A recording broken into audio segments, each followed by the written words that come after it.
everyone. Welcome to Roleplay Cafe. I am Jason. With me is Dell, and we are doing, I think, our fourth episode, finally, of Candid Conversations with Dell podcast. And today we're going to talk about, again, my voice has been jacked up for a couple of months, and it's still messed up, so it'll be what it is. So I'm losing my voice. Good to hear your voice, man. Yeah, just it's good take to it see as you we guys. go, you know.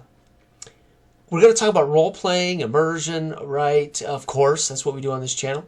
But you had a couple of particular questions you wanted to talk about. You mentioned long after our podcast with Scott and company over at Role-Playing As Smart People podcast, and you weren't able to complete some of those thoughts, I think, in that podcast about immersion and role-play. But again, we don't set our podcasts up to be strictly following a rigid Q&A. We talk candidly about gaming. So this may go any kind of direction, and that's the fun of this, right? It's two guys sharing a conversation, candid conversation. Yeah, exactly. So I'm gonna hand it over to you, and you tell me, or you ask me, or you express what where you want to go with that. Well, just to make a callback to when we had that immersion discussion on role-playing as smart people, we touched on various things. I know that impactfully when the autotelic, it really hit Scott to where it was an awakening with him as far as that flow state that you get into. I tried to, during that conversation, kind of allude to certain aspects that could enhance immersion or distract from immersion. And I alluded to, like in a video game where you're playing either Skyrim or maybe a Zelda game, Breath of the Wild, where you look out into the world and there's some compulsion to go. It brings you into it to want to go explore, which is an aspect of role-playing. There's flow states, immediate flow states. Like in boxing, you got to get in a flow state of when you're boxing and jabbing. That could be like intrinsically right there, or like if you're playing a racing game, you're in the moment. Mm-hmm. So I'm trying to point out that there can be like more immediate senses of immersion, and where you're delved into like an immediate flow state sense, or overall trappings that kind of encourage your mental state to go toward like you're really invested in discovering aspects of it, right? So there's different degrees and different ways to enhance immersion. And I think that more succinctly in role-playing games, that when we go out of the conversation about how mechanically things should be placed in the game to enhance immersion, or what mechanically subtracts from immersion. Like some games may be overly loaded with where's the sweet spot? Where is, in your mind, things that are unnecessarily put into a game for your perspective that makes it too meta, that there's like a stop and go button, right? Mm-hmm. You got to stop and you got to consider this, and it pulls you out of that immersion, from being there. And then what mechanics are more so to you necessary, or the necessary amount that doesn't, you yield to stop here and consider that, and to, at least to some degree or some time period, whether it's quickly or not, and then you get back into the thing. Mm-hmm. You know what I mean? So that's basically what I was wanting to start off with. Right. Your own personal thoughts on that. Wow. Well, I've had a lot of time in the last few months, since I haven't been able to do really anything as far as playing, to reflect on it a little bit, think about it, and because I've had a little downtime, I've been playing more console games because I just haven't been able to be in one location, or I haven't had a chance to play at night, or for whatever reason. And so I've had a little bit of time to go back and play some digital role-playing games. And I was thinking again, different medium, but what makes those games work for immersion, whether it's film or literature or digital gaming. Yeah, like you've said before, you can get immersed in a video racing game. You can get into the zen of racing a car around a track, and you lose track of time. You're so focused that you can get into that zen state. But that's not necessarily. I mean, that to get to that state, you must be immersed, right? And I can get immersed in a role-playing game, but never really hit a zen state because you're communicating with other people live, and there's always going to be meta conversation about dice. It's time to roll dice. It's, do your hit points, whatever. So there's always going to be interruptions. So for me, role-playing, I've said before, the role-playing game, they're games first, always games first. And I think people treat them first as games, and I'm not saying there's right or wrong. But what makes it inherently different than playing Risk or a tabletop cooperative board game that has role-playing elements is taking on a role, is playing a role, and is perceiving the world from that perspective, whether you like it or not. And so for me, the idea of playing a role-playing game can be just a game where I'm the fighter in the group. I'm going to have to step up and go through the door because I'm the one who can take the brunt of this damage. That's a conscious player thought of me knowing my role as the guy that's the meat shield, or the guy who's a tank who can take the damage. So, of course, I'm not going to ask Gandalf. I'm not going to ask the first-level magic user in D&D to go through the door because he's going to die, right? I mean, he's going to probably die anyway, but I have 8 hit points as the fighter with plate mail armor and shield. I'm going through the door, most likely, right? That's just a game element, right? I'm going to lead the party through the dungeon because that's my role, right? Whether I like it or not. That's a game role, and don't be the fighter if you don't want to take on that role, right? Yeah. But if I'm role playing now I'm a fighter, and I'm going to take on a personality, or I'm going to again, D&D. Traditional. Again, when I talk about this, I'm talking about original old school OSRs. I'm not talking about modern 5th edition, which has role-playing elements, right? They do have some personality, some role-playing pieces now in D&D 5th edition that you should try to adhere to for tokens that you can use for advantage or whatever, right? What do they call those? You can boons and bangs or what have you. You can win a hero's token or something in D&D 5th edition now, I think, right? So I have not read it or played it in years, D&D 5th edition. Okay. But so games that came along like, and again, I never played the original Vampires of the Masquerade. I've never read it or seen it. I've never played the werewolf game. But I'm assuming those games in the 90s said, oh no, we're doing this thing differently. This is going to be role play, Call of Cthulhu, games that when you build a character, there are devices that you have to adhere to that are role-playing devices that can mechanically affect the game. Right? Yeah. Yeah. Yeah, so definitely. I think there are games that came along that said, we need to make it matter that you're playing a character, not just a role. Right? So now when it comes to immersion, the less things that draw me out of the shared space is where I get immersed. So now we can talk about what I think done well can immerse people. Reading to me from a book will never immerse me when somebody reads me the script from the book. If somebody can narrate really well and draw us into the scene, we're standing at the base of the mountain, and they give this elaborate narration of this mountain and what we're facing. We're about to go through a crag and a rock, and it's dark and it stinks, and they can somehow put me right there in front of that crag and the rock, and then hopefully without much interruption elicit from us what we're doing next, right?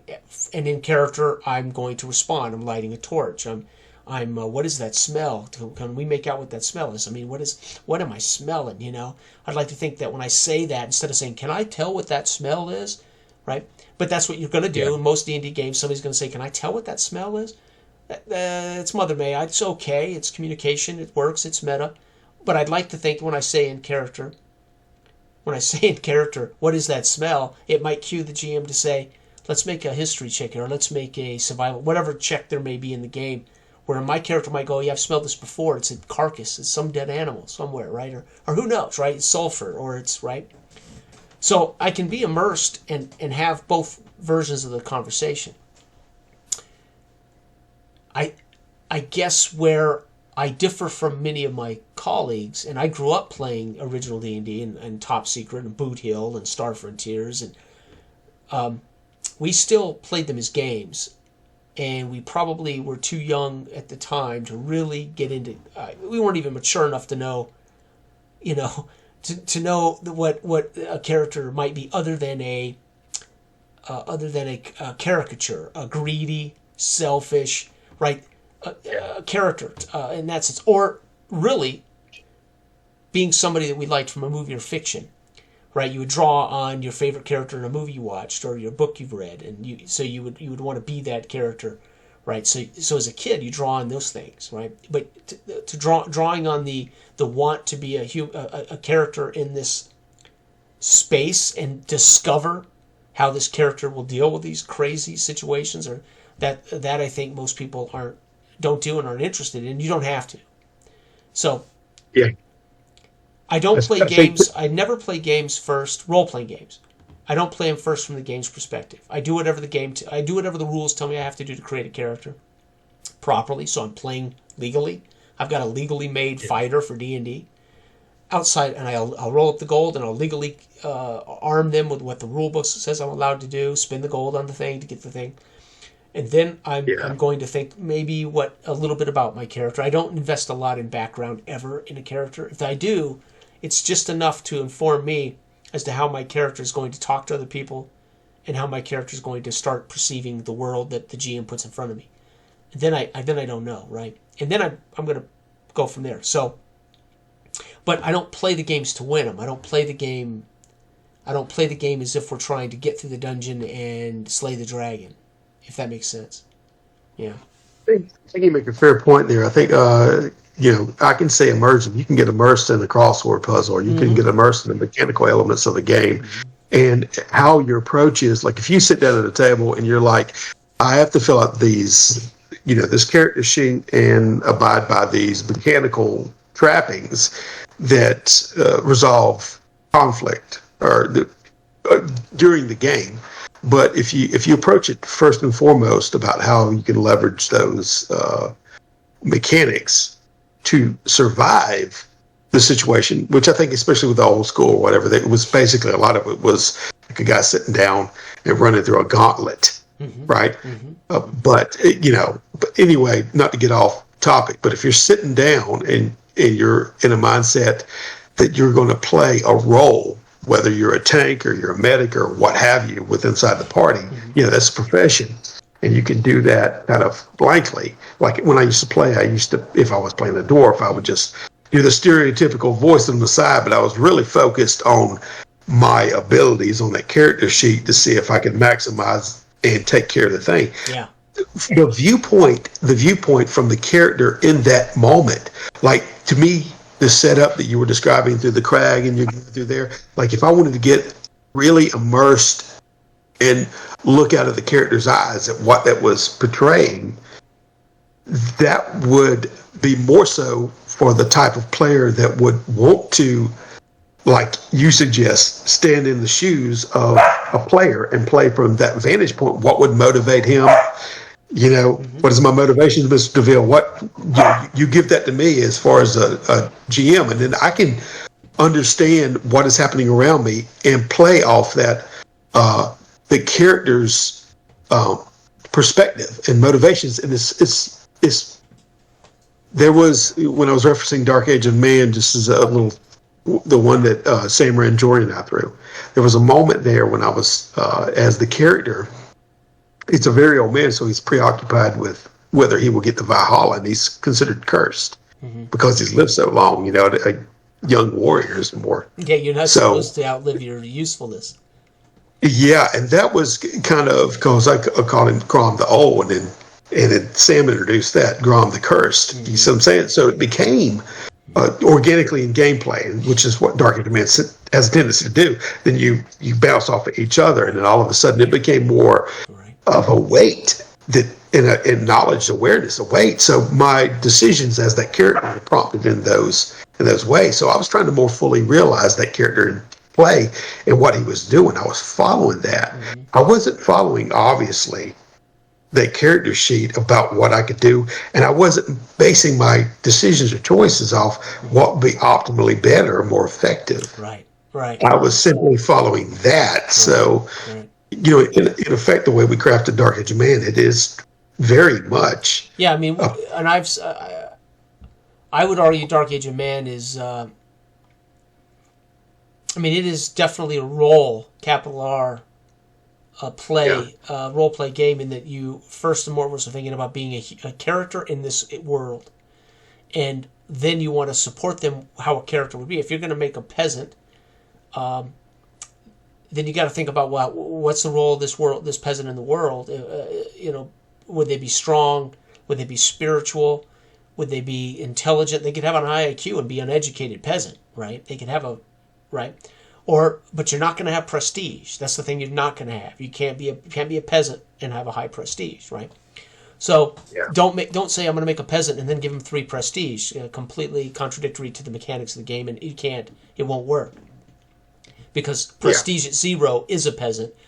And in the negatives, if you went into negatives, you would be an outlaw. You would actually be, in that sense, anti. I mean, you're worse than a peasant, right? You're foul to the existence of civilization, right? To some extent, right? Okay. So but you're supposed to conceptualize who you want to be in the world, and then however amount of points we allow you to start with, which is in our book 3, you start with back up that concept. You start to fill in those 5 attributes or whatever it is to hopefully support your role play, right? Yes. Okay. Yes. And then hopefully you're going to contribute narration. You're going to contribute some truth to the world. You're going to contribute some what you see in the world, right? And if everybody's playing a Magic Circle game, yes, but, yes, right? So even the GM, being the naive narrator, should be willing to accept some of what you say about the world, if that's what you're seeing. And if it doesn't break the game or doesn't make certain assumptions that are just not true, you should be free to visualize kind of what's happening in the world around you, or at least visualize, that you don't create things that don't exist, but you create an atmosphere. Let's put it that way. And then hopefully everybody's drawing on that and feeling like they're in this thing. They're in this muddy, wet, rainy village center, watching a fight break out between the pagans and the Christians. Now what? Yeah. So, but I will say this: whether I play D&D or I play D&D 5th edition, I am always aware when I made a character in Ubiquity the first time, because the first thing we're going to encounter as players of the game is character creation. It's really teaching us the game, and it's teaching us what we're doing as players, right? GM's role is different. But when I pick up a book to read it, the first thing we're going to probably see in the chapter 1 will be the introduction to what is role playing. Chapter 2 is generally character creation, and because that's most people are going to start the game, play from there. So that always frustrates me when I make a character in a game that has mechanics, and then I sit down to play in a group with guys, and we're going to go on an adventure, and the GM never puts in front of me the obstacles that my character's built to face. So one of the reasons I got away from worrying about the character in general. So this would be a way to say, how did I even get more into role playing and less into gaming? Because I was playing with GMs that weren't making my character relevant game wise. Yeah. So if you're not going to make my character relevant game wise, or the module that you're using doesn't make my character relevant game wise. So I'm a cleric, but we're never encountering anything my cleric can do. We don't encounter any undead. There's never a chance for me to be valuable as a priest. At some point I'm going to say, well, for me to enjoy this, I got to forget being a cleric and just be a human being who happens to be a cleric, because I'm playing with a GM that doesn't put the obstacles in front of the group that utilizes everybody's skills. So if we have a group with 4, and there's a thief, and there's a magic user, and there's a fighter, and there's a cleric, I expect there to be challenges that suit all those classes in the dungeon or in the game. The thief should have a chance to pick locks and remove traps, because why the hell are they a thief if they're not going to get to utilize these things? What's the point? right? Yeah. So the first mistake I see in almost all gaming, for me, as a player who sat at tables and said, okay, here I am in Ubiquity, and I am this thing that is mechanically, it is literally informing me. But then I happen to be a character most of the time because the GM never puts in front of me the obstacles in which I need to utilize my character sheet. So what does it matter? So, okay, I might have to be greedy. My motivation might be greedy, so I'll impart that as part of the role play part. That's easy to do. But there might be something I'm really good at, like shooting a fucking gun that never comes up. And we're 5-6 sessions down the road and I've never had a chance to shoot a gun. What the fuck was the point in having that class even exist? Why do I even have pistol skills in the game if we're never going to get in fights, right? Or I'm going to be a demolitions expert, but never is there going to be a chance for me to utilize demolitions.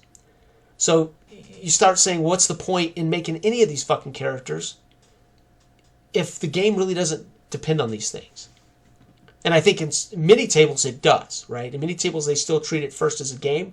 I'd like to think the GM will put those obstacles in front of the players. So when you look at a game like Index Card RPG that takes 4th edition and really before 4th edition and Pathfinder, it strips away all the bullshit. It says, listen, your character is this simple. You're going to use a D20 for everything. Everything is going to have a D20 DC. And now we're just going to fucking play and you're going to get to be your character and you ain't going to have to worry about whether you do a particular thing well. Because everything you're going to face in this room is a 17 difficulty. So when I say, okay, I'm going to kick my weapon up and I'm going to try to shoot three of the aliens while I reach and pull the switch. And the GM says, fuck yeah, so go ahead and shoot. And you roll, you got to beat DC 17 for all this stuff. And then to reach the switch and pull it, you got to roll a DC 17. Everything is DC 17 in that room, right? So now I'm not concerned about what my class and all my shit is anyway. Now everybody can be what they visualize being, so to speak, right? Without there being particular obstacles that affect my character, right? Okay. So now we take 4th edition D&D and we just strip all the bullshit out of there that required GMs to... Because this is one of my other issues. Why I didn't enjoy GMing stuff like Pathfinder and 4th edition D&D was if I'm going to take a party of players. So another reason I like a small table. I don't want 5 guys at my table. I gotta try to create an environment that draws all of these 5 guys in, gets them involved, but then also takes advantages of putting in front of all of them the obstacles that make their character valid, right? Make their character interesting. Yeah. So, well, it's easier if they're just personalities and the mechanics are universal, or the mechanics are less narrow, right?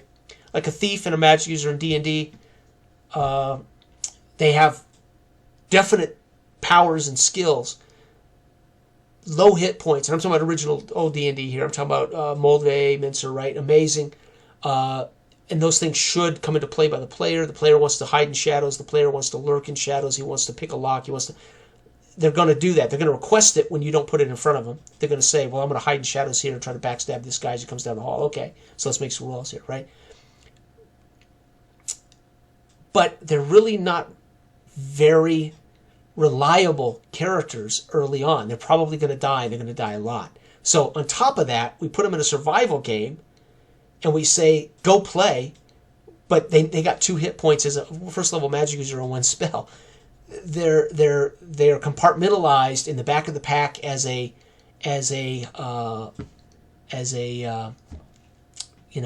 just a character in a way, right? The character that wants to help solve this problem of the getting across the pit. Okay, so they're involved as a problem solver, but they're not really involved as a mechanic yet. They're not powerful enough to be involved as a mechanic, right? And that's none of these things are wrong. It's just the reality of where we start and where we play, where we grow. And as we have evolved 40 years later into all these different options in gaming, how much of that's still the same stuff, different trapping, different genre, different dice, or how much of that stuff is never needed to change, because when it comes right down to it, I'm having as much fun playing OSC as I ever had playing Moldvay, right? And I'm 40 years older, right? I've aged 40 more years, and that original game system still functions perfectly for what I would do as a role player, right? I think you've kind of touched on the initial question as far as what to you,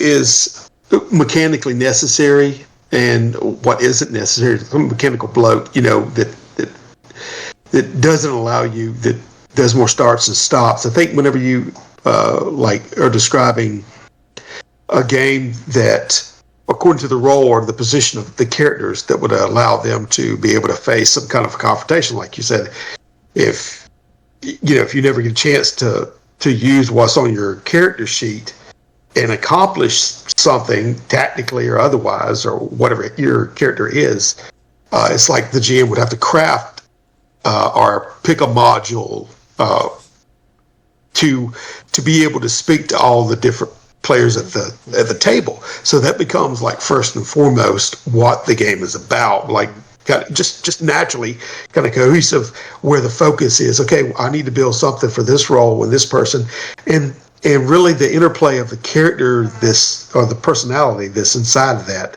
is secondary. And that, I think, is what probably you're hitting on, something that is kind of shaped or had shaped role-playing up to a certain point. Yeah, perspective. This is why when guys would boast they don't prepare for their D&D sessions, then I say, I'm not certain you are providing the best experience for your players if you aren't preparing for your party. Yeah. Right? Now, that's not to say, because modules are modules, but the modules are written pretty dynamically, they include challenges for all the possible classes that are going to encounter the dungeon, right? But if, let's say I'm a group of 3 and we don't have a magic user in the party, right? They're going to have to find other ways around particular things, or they're not going to have the wonderful imaginative benefits of a magic user saying, hey, let's use my spell to achieve this, right? Because a lot of people are very clever at using their spells for something other than combat, right? I'm trying to think of, what's the floating disc, right? Guys will cleverly say, well, you don't need floating disc to just carry treasure. Fuck, let's put Joe on the floating disc and we'll push him across this 10-foot pit. Joe can jump from the middle of the pit 5 feet over to the other side of the pit, and at least we got Joe on the floating disc across the pit, right? So people will also make their character useful by utilizing the spell in a thoughtful way or a creative way, right? Not just combat. Yeah. Or not just loading treasure on a disc that floats behind you, right? So, or a wounded character that's dead, and the GM's going to hold him to it. Dude, you can only carry so many coins before you're over encumbered. What do you want to do with Joe's body? Because you're going to take him back and have him resurrected, right? I played D&D in more of a simulist.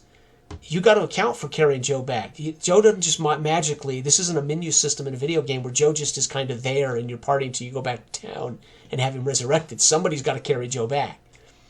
Right? Yeah. So that's coins of weight. That's 200 pounds of weight plus all Joe's gear and shit. Who's carrying Joe? Well, now the floating disc is relevant just as a stretcher to drag Joe back to have him resurrected by the priest, right?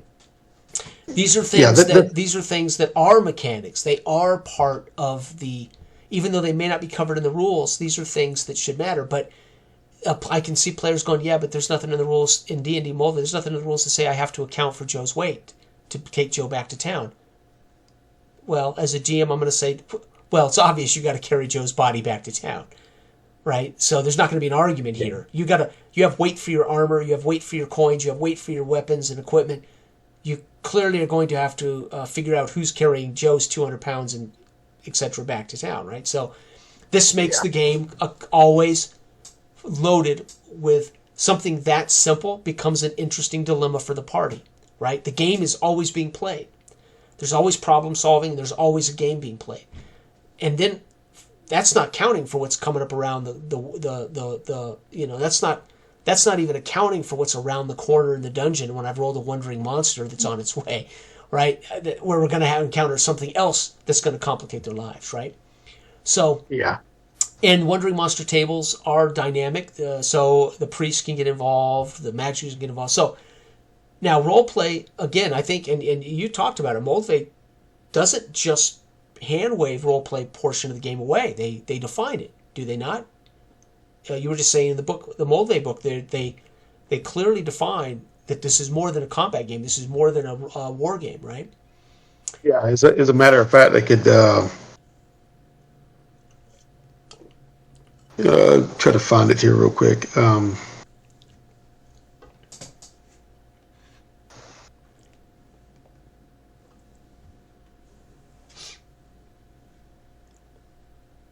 When a player remembers the difference between themselves and their characters, everyone can have more fun in role playing.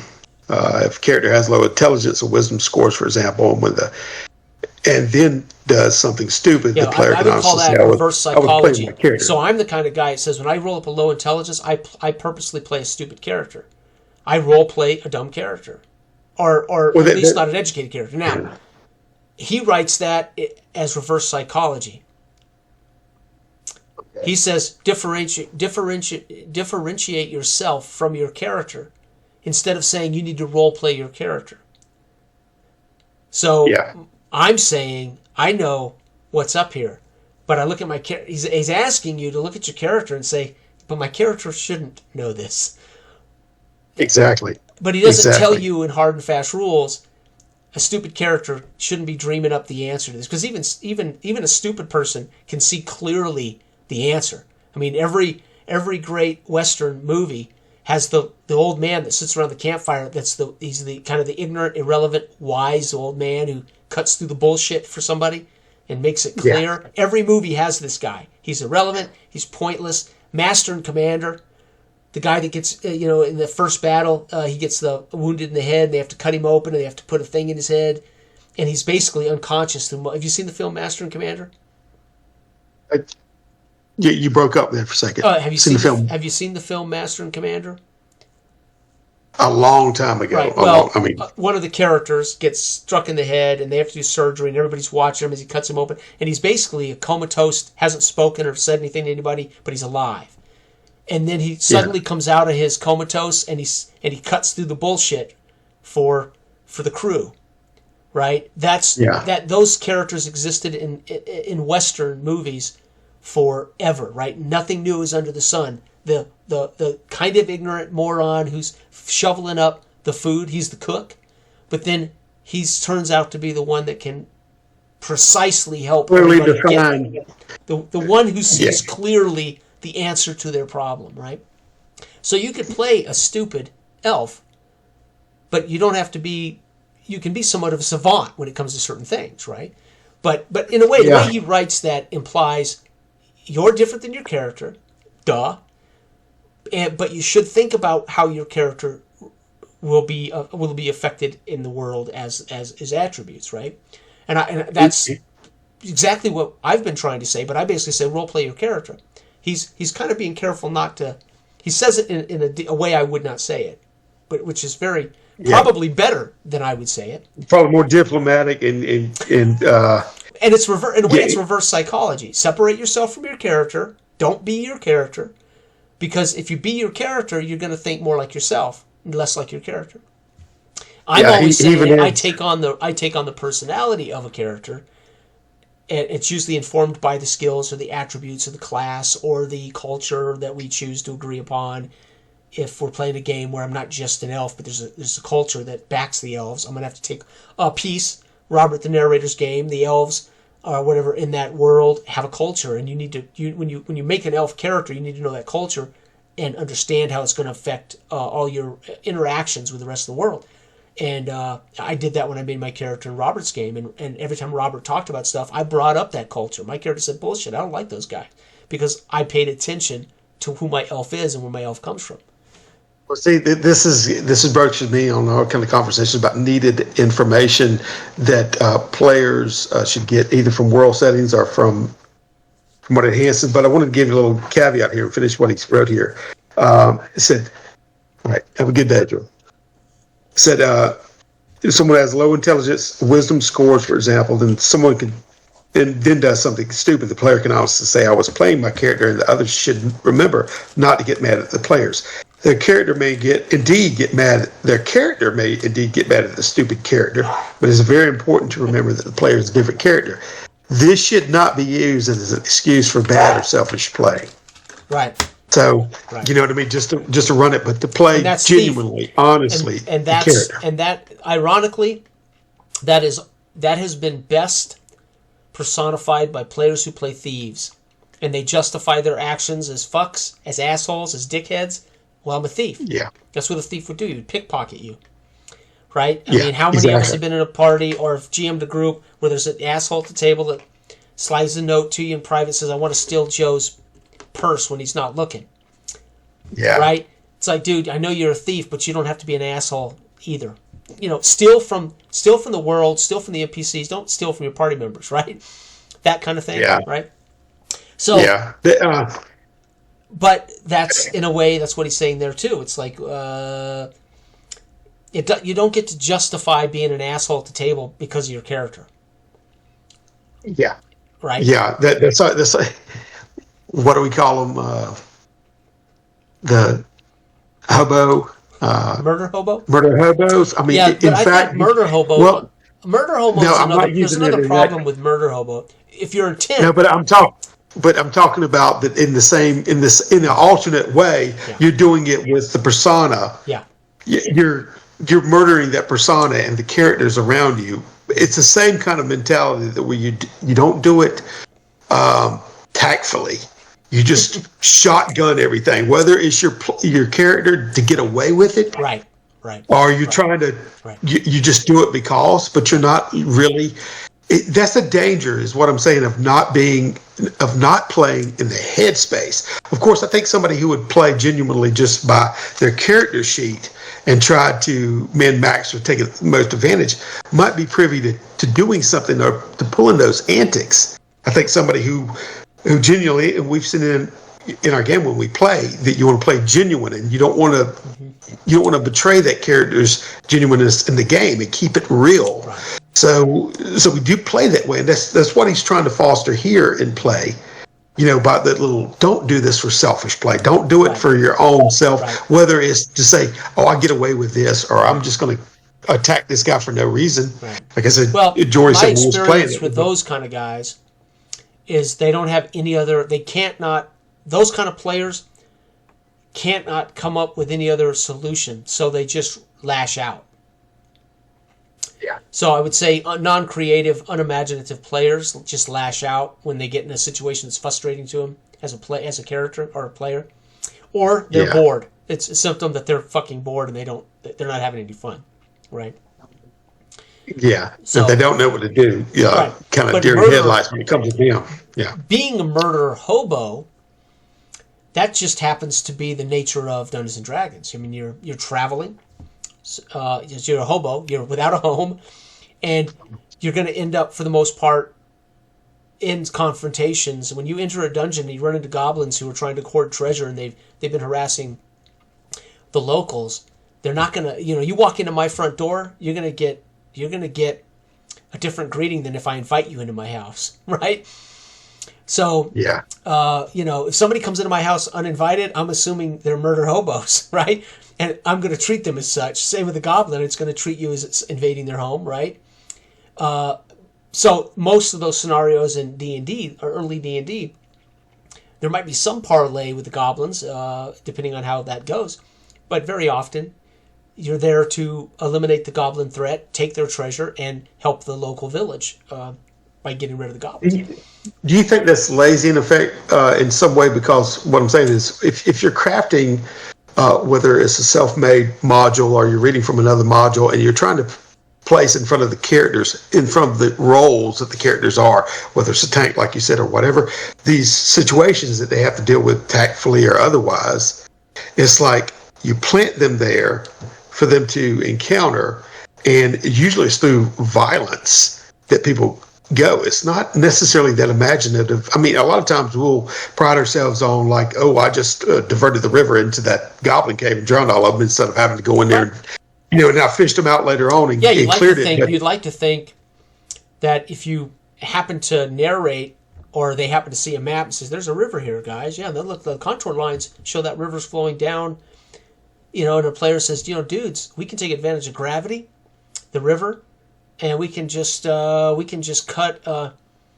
We can block the river up here and cut out a path for the river to divert right into the mouth of the cave, and everybody goes, oh, fucking genius, and they go to work on it, right? I tell you, it's and that would be the clever people or the clever players that like to do that. And it's usually a little bit more seasoned players. I know that when I ran the paintball but field they also for have years, to have enough information in front of them that they can see their options, right? yeah. I was going to make a thing about the paintball field that I ran for years. I did.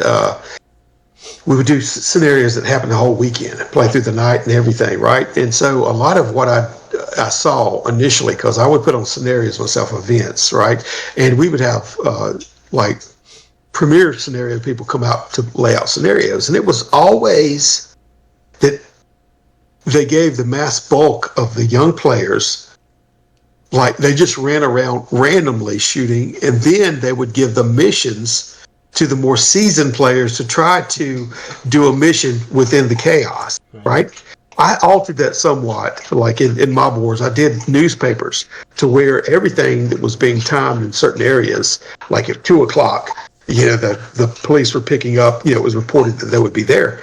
Literally, you could look at the map of the field and know where that was. So anybody and everybody, it was just like stacks of newspapers was thrown out. Information. If anybody had the game is only as fun to do it, they could be involved in it. Right. Is what I'm saying. There wasn't a separation of like who gets this information as opposed to and this is the problem. Whatever. And this is why I say, why is role-play gaming not, again, Nash's Equilibrium? Why is role-playing not a game? Because the GM is the gatekeeper. I know information the players aren't privy to, and that's part of the fun and the mystery for the players.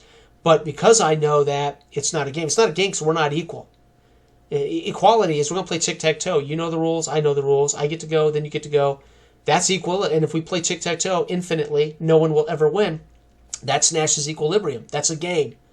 But the minute somebody has more power or more information or hidden information, that's no longer a game, right? Which is why tournament modules were the best way to look at a D&D session, because a tournament module should have been followed strictly by the GM of those tournament modules. And my table, if I'm not breaking the rules of the GM, I'm running them through this module fairly as written.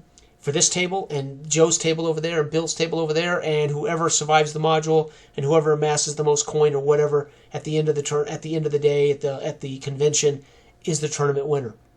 That party wins the tournament for achieving the most money or it actually gets to the end of the module, etc.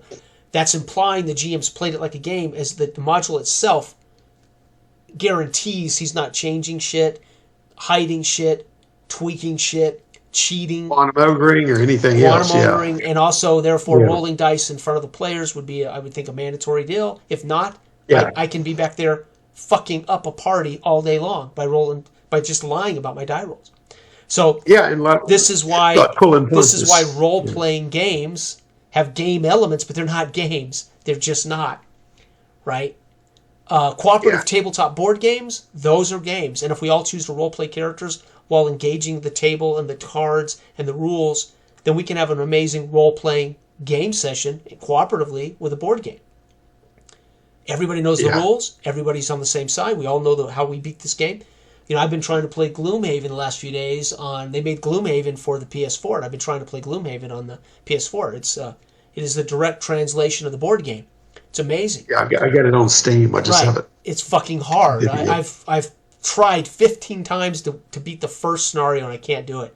And I'm thinking, God, really? If I had paid $200 for this tabletop game, cooperative, and it's this hard, I would be mad. I would be madder than fuck, man. I cannot. So I've got a $30 video game, and I cannot. 15 times I have failed to win that first scenario. I cannot win that first scenario, man. So it is in all of my years of video gaming, it is the single hardest game I've ever played, and it's tactical. Really? I mean, it's not button mashing. It's all tactical, turn-based tactical gaming. It's amazing. But the point is, Gloomhaven would make for an amazing role-playing game that's an actual game, because we all know the rules. We all have a fair shot at it. We're all abiding by the rules, working cooperatively. So, for me, role-playing games, ironically, aren't really games. They have game elements. But I've said this before, and there's people who take offense to that. There are diehard Pathfinder groups that have been around for 20 years that play Pathfinder very strictly, and they are still under the delusion they're playing a game. Only if everything is laid out fairly in front of them, and the GM can't change the rules. If the GM can't cheat them, can't hide his dice rolls, can't all of a sudden introduce a pack of kobolds that aren't in the module, right? But they can. Yeah, therefore, it's not a legitimate game when I'm not. If I don't prepare something for a D&D session on Tuesday night, and I'm going to stick to it, that makes it a game. If I stick to it, even if you guys have no clue what I've got in there, right? I can still put a black dragon right smack in the middle of your first level adventure and fucking waylay all you guys, right? But if I make a first level dungeon crawl for first level party of 3, and I'm paying attention to the math, and I'm paying attention, I can make a very cool first level dungeon adventure that you guys may or may not survive, but it will be set rule-wise based on level, which is why challenge levels and things matter if we're going to play it as a game. I don't make my role-playing games that way. When I prepare a game, I prepare how can I explain this? I don't use challenge levels. If you go into the room that has the black dragon, tough shit, right? And you're level 1, tough shit. You shouldn't have went that direction, right? So I'm not gonna fudge the data to make it not a black dragon for a first level group of characters, right? Hopefully somewhere you would have learned there might be a black dragon that's hanging out in this dungeon, and you would have learned that in town, or you would have talked to somebody who would have said, hey, be careful going in there, man. There's been a black dragon hanging out in there, and if you're dumb enough to go in there and get waylaid by the black dragon, then that's on you, not on me, right? So I don't think that means you have to make your sessions perfectly balanced for a first level group to get through in a night, but you have to be aware that if you're going to prepare something, and you should prepare something, in my opinion, if you're going to play it as a game, that is, all of the hints are there that this could be over your head, this could be more dangerous than you're ready for. And then if you choose as a game to go that direction, that's your business. But this is something that I think has been obscured with the idea that we don't play prepared games. We don't play. I don't mean me and you. I mean in general in the culture. Yeah. Our peers, they either proudly prepare, and they work for the groups that they play with, the veterans, or they proudly don't prepare and they call it a sandbox. They call it a open world sandbox with a lot of random variables, right? But if that's true, then the game elements are ultimately equal for both the GM and the players, in the sense that I don't know what I'm going to roll up. But if I'm rolling those out of tables that are unfair to the level of their characters, right, it's a moot point. I'm going to end up killing them all the time. Yeah. Does that make sense? Right.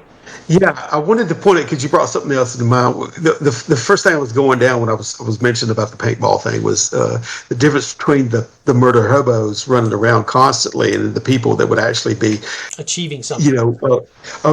You're privy to the information, even though it was partitioned and sectioned off to them. I made it to where anybody who wanted to be involved across the board could be involved if they wanted to, and the other ones didn't. So you do have that live component of people that just don't care and people that are trying to accomplish something, to achieve something, and maybe get some kind of thing there. I'll put a pin in that, because what you're talking about here. But let me just add to that real quick. But that will become dependent on what you claim wins the game.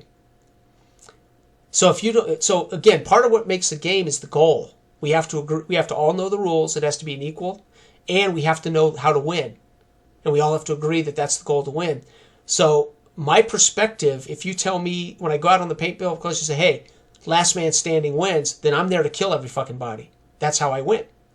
My perspective changes and say, "No, today whoever finishes this with the most money wins." Now I'm less concerned about killing other dudes. I'm more concerned about finding the hidden money.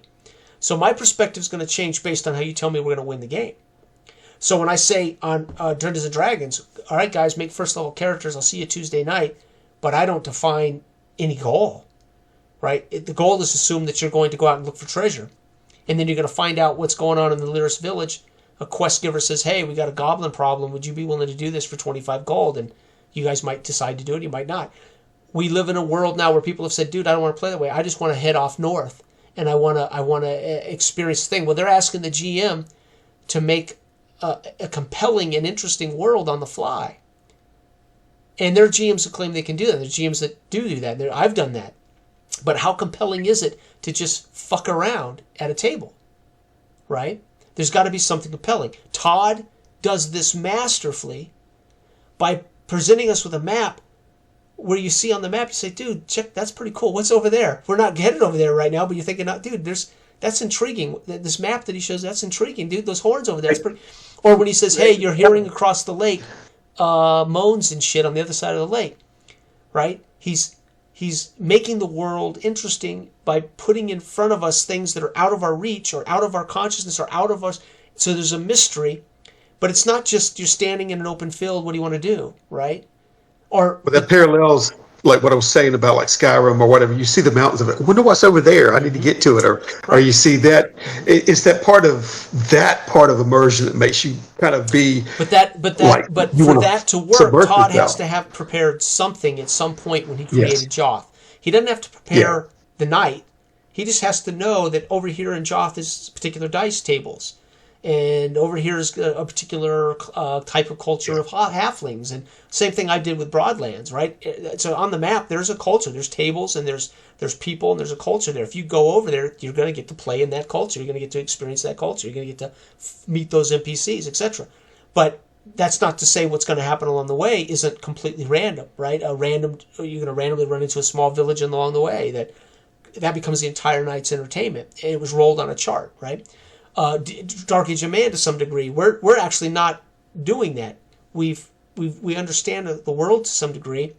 We've agreed on a shared start in a way, Dredgewater or whatever we're doing, and then we're rolling up things that we consciously all understand exist in the world or could exist in the world. If they've read the book, they know there could be ogres in the world. They know there could be witches in the world. They know there could just be enemy Vikings in the world. Right, so players at least come to the table consciously understanding the time, the place, the era, the technological level, the fantasy. They've created characters that are characters first. Attributes support who you want to be in the world, and you get to say, hey, I'm a lord, I'm a prestige 3 lord, I have a family manor, etc., etc. Fine, we're going to make that work. It doesn't overpower you, but there's responsibility that comes. And oh, by the way, I'm going to be rolling on a random seed generator of all kinds of interesting variables that are relevant to the world. They're not going to be UFO for fuck's sake, right? I'm not going to have a UFO show up. You could have a fucking flying saucer show up in Dark Age of Man. Nobody says you can't. I wouldn't, because the players aren't going to be in that mindset for a UFO, right? It's going to fuck with their whole preconceived idea of what we're doing here, right? Okay, but a dragon could, or an ogre could, or a witch could, or a flood could, or something positive could happen, right? So we're creating a variable. So when I say we're naive, we're not naive about the world, we're not naive about the characters, we're not naive about the NPCs, we're not naive about the date and the culture and the technology. There'll be players that aren't comfortable with Dark Ages because they don't know the history, they're just not real comfortable with the history of the Dark Ages. It's not something they've studied or something they've read about. So there'll be people that are just, something that gets a little historically tight, makes them nervous. Everybody knows D&D. It's general fantasy. We've all seen it. We've all read it in comics. We've all seen it in movies. We've all read it in books. So D&D's okay. It's generalized fantasy. It's not really strict in art. But with that said, I'm not completely naive about what you guys' motivations are, what you guys want to achieve, and what's going to come up on that chart that I got to put in front of you. That's what makes Dark Age of Man a uniquely game experience for both the GM and the players. We agree on the rules, tic-tac-toe. We agree there's a goal. Right, you're going to deal with this inciting incident that I've told you, that I know, that you know, and you're going to deal, and you're going to ultimately have your own motivations that are separate goals from in a way, the game portion, right? So in a way, our game, in many ways, it can be more like a game, despite, I think, being more immersive and more player input, if that makes sense.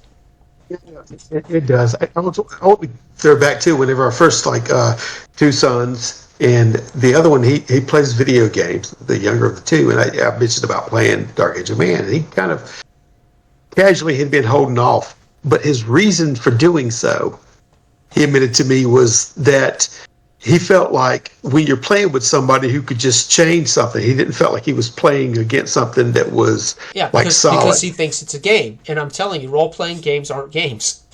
Well, I mean, in the fact, like, if you go, like I could quantum ogre, or like I could change my mind or pull my punches, he wants to know, like you were giving an example, like rolling in front of somebody and to see if they actually do it. And I would argue, if I make a character, and I agree, if I make a character in D&D 5th edition, I'm going to probably resent at some point I'm gonna begin to resent the GM if I don't feel like we're actually playing the game. If we're actually endeavoring to defeat the dungeon and defeat the boss. I see D&D 5th edition as a glorified tabletop game. So I expect it to be. I really want it to be more like a fucking D&D 5th edition. I expect it to be more like a game, less like a role-playing game, right? And this is where this is one of the reasons as I've aged, I realized, why can't I embrace 5th edition, and why didn't I embrace 4th edition, and where is my hang up really? Is it mechanical? Is it because it's complicated? Is it because there's a lot of mechanics? Or is it because the more game elements you put in front of me, the more I want it to be a game? And when you make that style of game ambiguous with mystery and hidden shit from me, the more I feel I'm getting screwed. The more I feel it's not authentic. I either won this because it was too easy, or I've lost this, or we're getting our ass kicked because we really didn't know our odds. So I find myself conflicted. Why I don't want to role play in, say, something like D&D 5th edition is, to me, you're asking me to treat it more like a sophisticated combat simulator to some degree, and less like characters fucking around in a romp, right? If that makes sense. It's hard to explain, but I kind of get it too. And even though I want things to be authentic in a way, and I'll respond, I'll go back to the way when he actually played, what I saw change mentally in him. But whenever somebody's playing, if you want to know, like I don't like a GM making exceptions for, or pulling punches, or just saying like that because they want to see the party go on. I just want to know what happens to the character, and if I feel there's some not genuine interplay between me and the GM of him being correct, because when I roll a dice, I'm going to tell you what I roll, because I do not care. I want to know what is really happening. And if you tell me that I win something because it's beneficial to the party or the longevity of my character or whatever, I feel cheated. So I want an honest interplay for one. I said there's a conflict between how we want to exist in this mysterious world, but then there's the player in us, there's the gamer in us that says, yeah, but I need to know.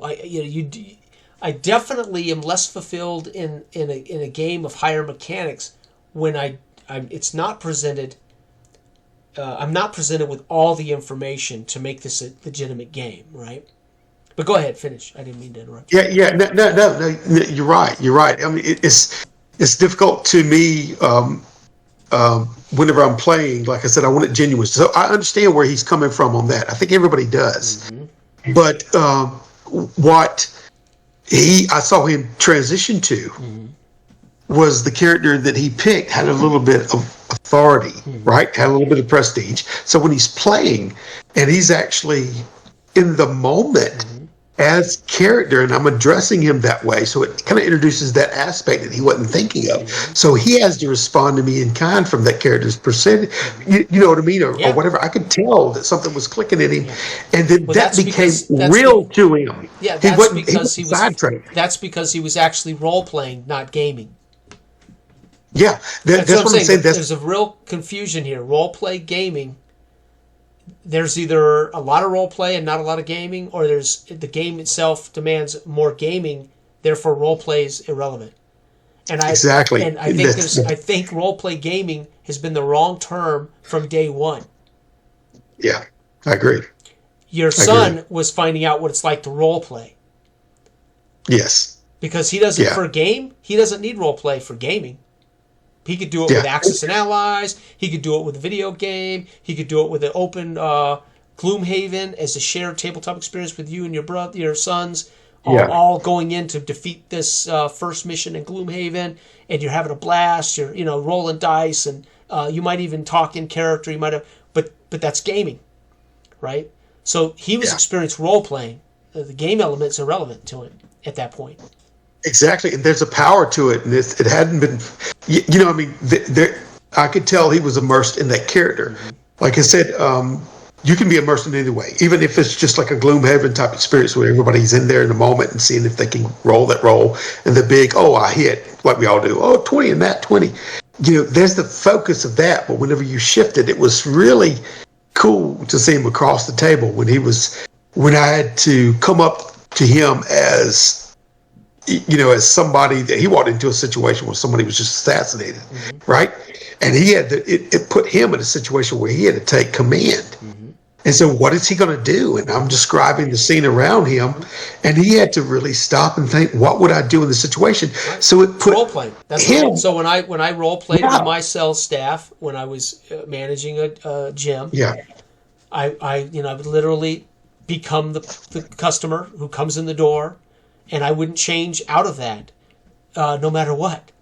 Right? And that's how they got used to the idea that, I can talk to strangers. And, my training takes over here. All the things we trained them to do to approach a customer and to sell them a gym membership, they just needed to find out what it's like to actually deal with it without dealing with real human beings. So they deal with me, and they would have to role play. And afterwards, I would say, okay, this you did wrong. You shouldn't have said that. Or hey, remember your training here. It'll walk you through this. But the role play, for them, they couldn't grasp it until I literally went outside in the parking lot, came to the door, walked in the door as a customer, and they had to treat me like a customer. And then and then they're realizing, I get to now be the salesman. They don't have to be Dell, the employee.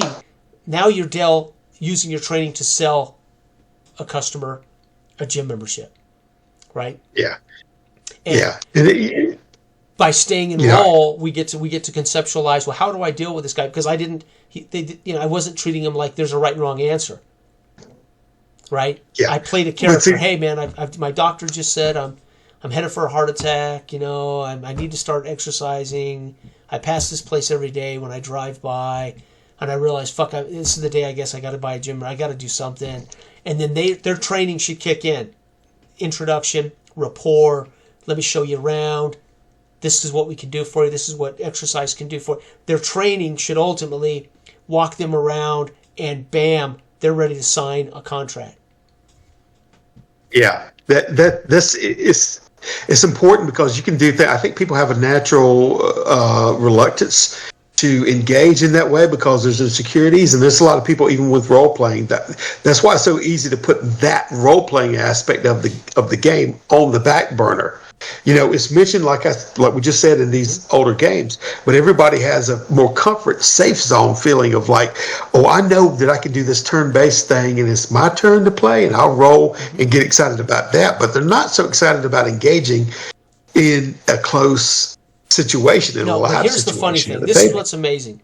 Why is role-playing put on the back burner of this so-called social role-playing game that everybody's bought a book and they're all interested and they want to play D&D? But their first encounter with the game, all of it is creating a character. And everything on the character sheet is math. And everything on that character sheet has to do with conflict. Right? Everything on that character sheet has to do with rolling dice to win a situation. I'm going to use my arcane history to decipher this thing. I'm going to use my sword to kill this thing or to wound this thing or whatever, defend myself, etc. All role-playing games, you're inundated with the mechanics of actual gaming. And how you're going to use this thing to actually game. There is never really much talk about role play at all, except the hand wave mentions that you're going to play a dwarf, and this dwarf comes from here. And by the way, you should think about being whether you want to be jovial or greedy or whatever, and that's fun. That's the fun part. Well, here's what happens. When I ran that D&D 5th edition group of basically noobs locally, right?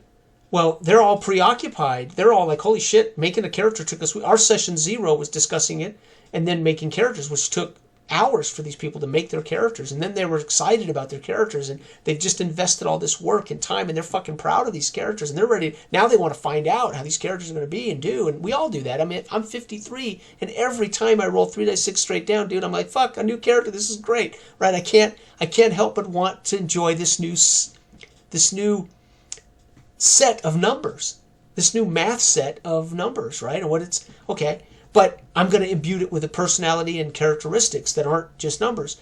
But then we start playing, and they're, of course, concerned about the game because they don't have the rules memorized. Don't worry about it. It's my job. I'll facilitate the game. Just relax. Let's just play. And then the first time they walk up the bridge in Baldur's Gate in our session, and they meet the captain of the guard to ask him a question, and I took on a voice, and I became the captain of the guard at the table, and you could just see all their faces light the fuck up. because now it's role playing. We're having a good fun. They're like, oh, fuck, this is, and then I wouldn't come out of character. They would go, well, what do I do, Jason? And I would talk to them as the captain, and I wouldn't let them wiggle out of the fact that they're face to face with the captain of the guard, right?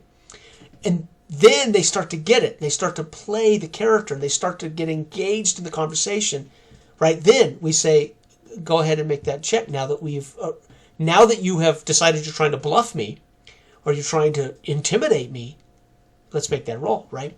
But ironically, that's where they find themselves going, oh, this is what I thought D&D was. Voices and characters and shit that I'm not doing in Monopoly, shit that I'm not doing in Axis and Allies, shit that I'm not doing in video games, right? Yeah. And therefore, that's where the role-playing portion of the game, hopefully, is what I think is different. It's a different experience. Not to mention you're using your imagination all the time. Unlike a video game, it's doing everything for you. It's wind, and it's music, and it's, sound effects, and it's, it's doing everything for me like a movie, right? My imagination has... The only thing I can imagine in Witcher 3 is what's in that black fucking cave over there, because the mystery is, I don't know what's in the cave. But everything else is done for me. Right? Yeah. Everything else. Yeah, when you brought it alive to them with the captain of the guard, those moments, like I said, and I had one with Spencer where there was realization when he was invested in the moment that was occurring. Yeah. And he had to make it live and make it a live decision. Yeah. And then, of course, you have the die roll to say, does this affect him in that way or that way? A lot of people used to say, let's nix the conversation and let's just roll and see what happens here. And that's how a lot of the guys, I would say our peers, guys our age, grew up playing D&D. And the guys that transitioned into AD&D and took on a far more sophisticated game structure, more math, higher levels, more complicated. Those guys were very... There's a certain culture of play with those guys that's like that's not... I'm not saying they don't role play, but it's like the Pathfinder players. It's every bit of that is a sophisticated... tactical war game to those guys. It's not just role playing, and role playing is just a part of it, right? Yeah. Well, like I said, even back in the day, I would just hearken to a stereotypical dwarven voice for a laugh on the side if I was playing one. But when I got back to it, it was leveraging the math. It was trying to get to where I was trying to do, And of course, we would use descriptors of like, I'm going to run over here, I'm going to do this, And in the back of like 3rd edition, which is Pathfinder essentially, there are rules for movement and placement. Which is what guys like me hated, because I didn't play with maps and minis. So Pathfinder 4th edition, they almost required maps and minis, so I hated that shit. Right. Well, it comes back into making something like Descent, or like you're saying, Gloomhaven. And you can get involved in it. I'm just saying from the earlier thing, like I said, the earlier focus switched it toward the game becoming more heightened and more bulky and meaty in that aspect, because I think people are more reserved about engaging in social role play at the table than they are at the game. But like I've always said, if I wanted that, I would play something like Warhammer 40K or Gloomhaven, which I do. I play all those games. I played board games my whole life. But if you want a little, it's not, you can't play role playing with that with maps and minis. It's pointless. It's utterly pointless because it's a strategy game. Gloomhaven is quite literally a strategy game. It is. You can feel like I've been through the dungeon, but there's no locales. Role-playing a character is completely pointless because everybody knows the rules. Sure, talking in character, whatever, is just fun. It's just entertaining, but there is zero reason to do anything other than be your player, plotting how your avatar is going to waylay these bandits, right? It's funny that I think people with the natural proclivity, the one game that we play that isn't a role-playing game is Grizzled. Me and Jory will sit down with that, and this is simply a game where you play cards. And it's set in World War I, and you've got a certain player, and you're playing it. But every time we put down a barbed wire card or some kind of a storm card, we will role play one from the other. You know what I mean? Like this, then this happened, then the shells begin to fall, and then whatever. You'll narrate the story. Exactly. You're actually narrating. We're not role-playing a character. Right. So you're not a character. You're narrating the events. I do this in all my football games when I was broadcasting football. Yes. I'm not just rolling dice and, okay, guys, I rolled a 12. 12 is 6 yards, and I move a little thing. No, I'm narrating the sport of football. I'm narrating the details that draw people into why they want to hear me narrate a drive down the field, right? And put you in like you're listening to the radio of a real football game, right? So, and like we're doing that more like a narrative. I'm just narrating the events, right? And in role playing, we don't get the luxury of narrating the events. This is where the other premature narration, so to speak. You don't get to narrate the events. You get to declare what your character's doing, but we won't know how to narrate the events until the dice have been rolled. Now we can narrate how you stabbed the goblin and you've killed 2 goblins on this turn, right? And then when the fight's over, we can narrate, wow, that was crazy, guys. Do you realize Bill lit 4 things on fire and the damn, and then you can reminisce and reflect back on all the chaos of those dice and all the chaos of that shit. And now we can step back and actually look at what happened. And you'll find yourself, when you reflect back on what just happened, you can't believe what makes Play to Find Out so amazing, right? Because you're not narrating anything. You're only narrating the results of said thing. And then you might reflect back on, holy shit, do you guys realize what just happened here? And then it becomes a story, right? Yeah. This is one thing I wanted to say earlier in a conversation before we, I think, pressed play, or maybe it was after. But the fact is, I find, ironically, like if I was playing with maps and minis or 41K or like Gloomhaven, when you're seeing and you're moving pieces, and I've played games like that before, like I said, but when you start actually, like especially in Dark Age of Man when we're playing, and I make that.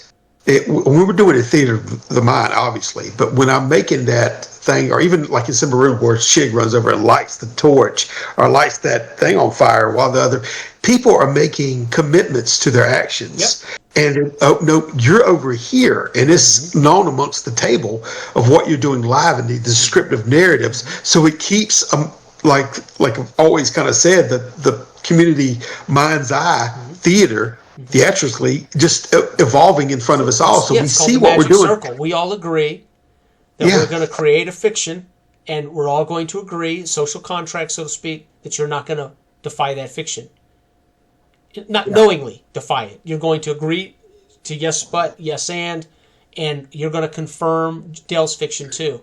So when Jason says something, I expect the next guy to go to confirm what I've said, right? With a yes and or a yes but, right? And even another player at the table, if they confirm. So we talk about immersion. How does immersion happen? I'm in character. I say a thing. I do a thing. The GM confirms that, and there's a conflict. We need to make a dice roll. But then you, as the player who's witnessing it, hopefully you're involved. You're not on your phone. You're not flipping through your book. You're not bored. You're not waiting for your turn. You're engaged in what I've just created. We have just created. And now you pick up and say, yeah, that same table that Jason just flipped across the room, I'm grabbing that table up and I'm going to bust it over his fucking head. You've just confirmed my flipping of a table. Exactly. By grabbing the table and busting it over his head, right? When Sam made the comment about the guy stole the spear and then pushed the guy away, what did I did? I confirmed that. I said, yeah, and I kicked that poor fucker right back onto your spear when I rolled a critical success, right? Or a critical fail for him. I can't remember what it was. It was critical. I used that critical failure to define, I yes-anded what he said. So it was real. It's real because he told me he took a peasant, took the spear away from the peasant and pushed him out of the way. I said, yeah, that peasant's there. And I'm going to, now that you've rolled a critical failure, I'm not going to hurt you, but I'm going to put that peasant upon your weapon as you have just, killed this peasant. I confirmed everything he narrated by adding to that. I didn't ignore it. I didn't pretend there wasn't a peasant. Yeah, you build on to it. Yeah. It's like a building rolling narrative. And I find it very satisfying that I know when I've got to do something this is going to be particularly challenging, or my character's about to do something like that. I can feel the tension that if I'm going to run over there and grab that, and he goes, and I describe what I'm doing, and then he goes, roll that dice. And I know it's going to be a high target difficulty to hit and to do that. And if not, my cheese is going to be in the wind. So, there's a risk. In that sense, there's mechanics and we're still playing a game. But it is not defined by multiple mechanisms or multiple tiers of difficulty. It's defined by one mechanic, like the DC in 4th edition, Pathfinder, 5th edition D&D, like Index Card did. Index Card said, yeah, the D20 can be magic. Eliminate all of these the minutia of details that are board games. So when I look at Gloomhaven's cards, and I'm not kidding you, it's one of the most challenging card strategy games I've ever fucking seen. And you still roll dice, but I mean the game rolls the dice for you, but you still have to succeed with dice rolls. And you're looking at your cards going, okay, I can move here and I can do this. So you're trying to work out your 2 cards that you flip on and how I want to approach that. But there's a limited options that is infinite based, and not infinite, but I can't explain. I might have 11 cards for a character to start the scenario. Yeah.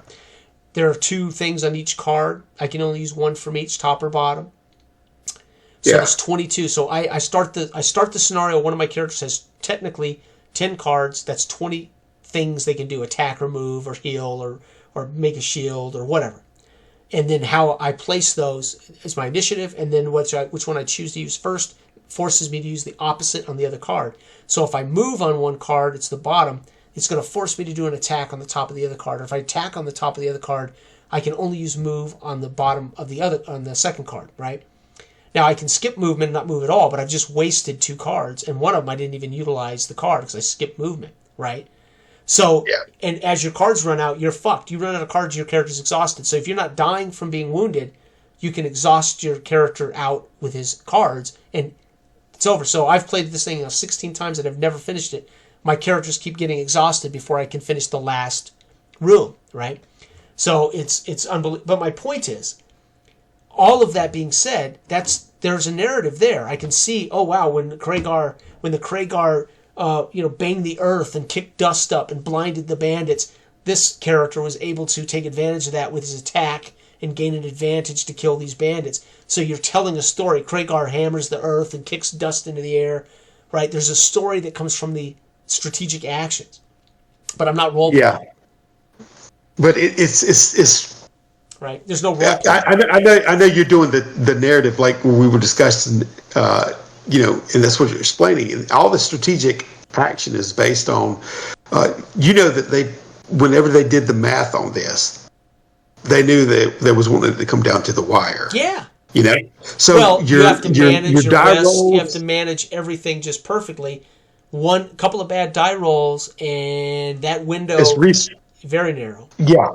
Yeah, it's resource management. So on the flip side of like what my son has said about, I don't think I know when I'm playing a game that way that they've made it so precise. Like Jory and I played Second Manassas Civil War game I got for 2 players, right? Yeah. And it was down to the wire. And then right after it, he goes, "Oh, I can understand now how if I would have pulled up the back rear guard more forward early, because it was the first time we ever played it, how you would have more of a tactical advantage. You need to press your advantage because of the situations of the cards you're playing and the dice you're rolling. Very similar. So these games have a formula to where you are chasing that carrot, and just what you've got to do is repeat that enough 16 times.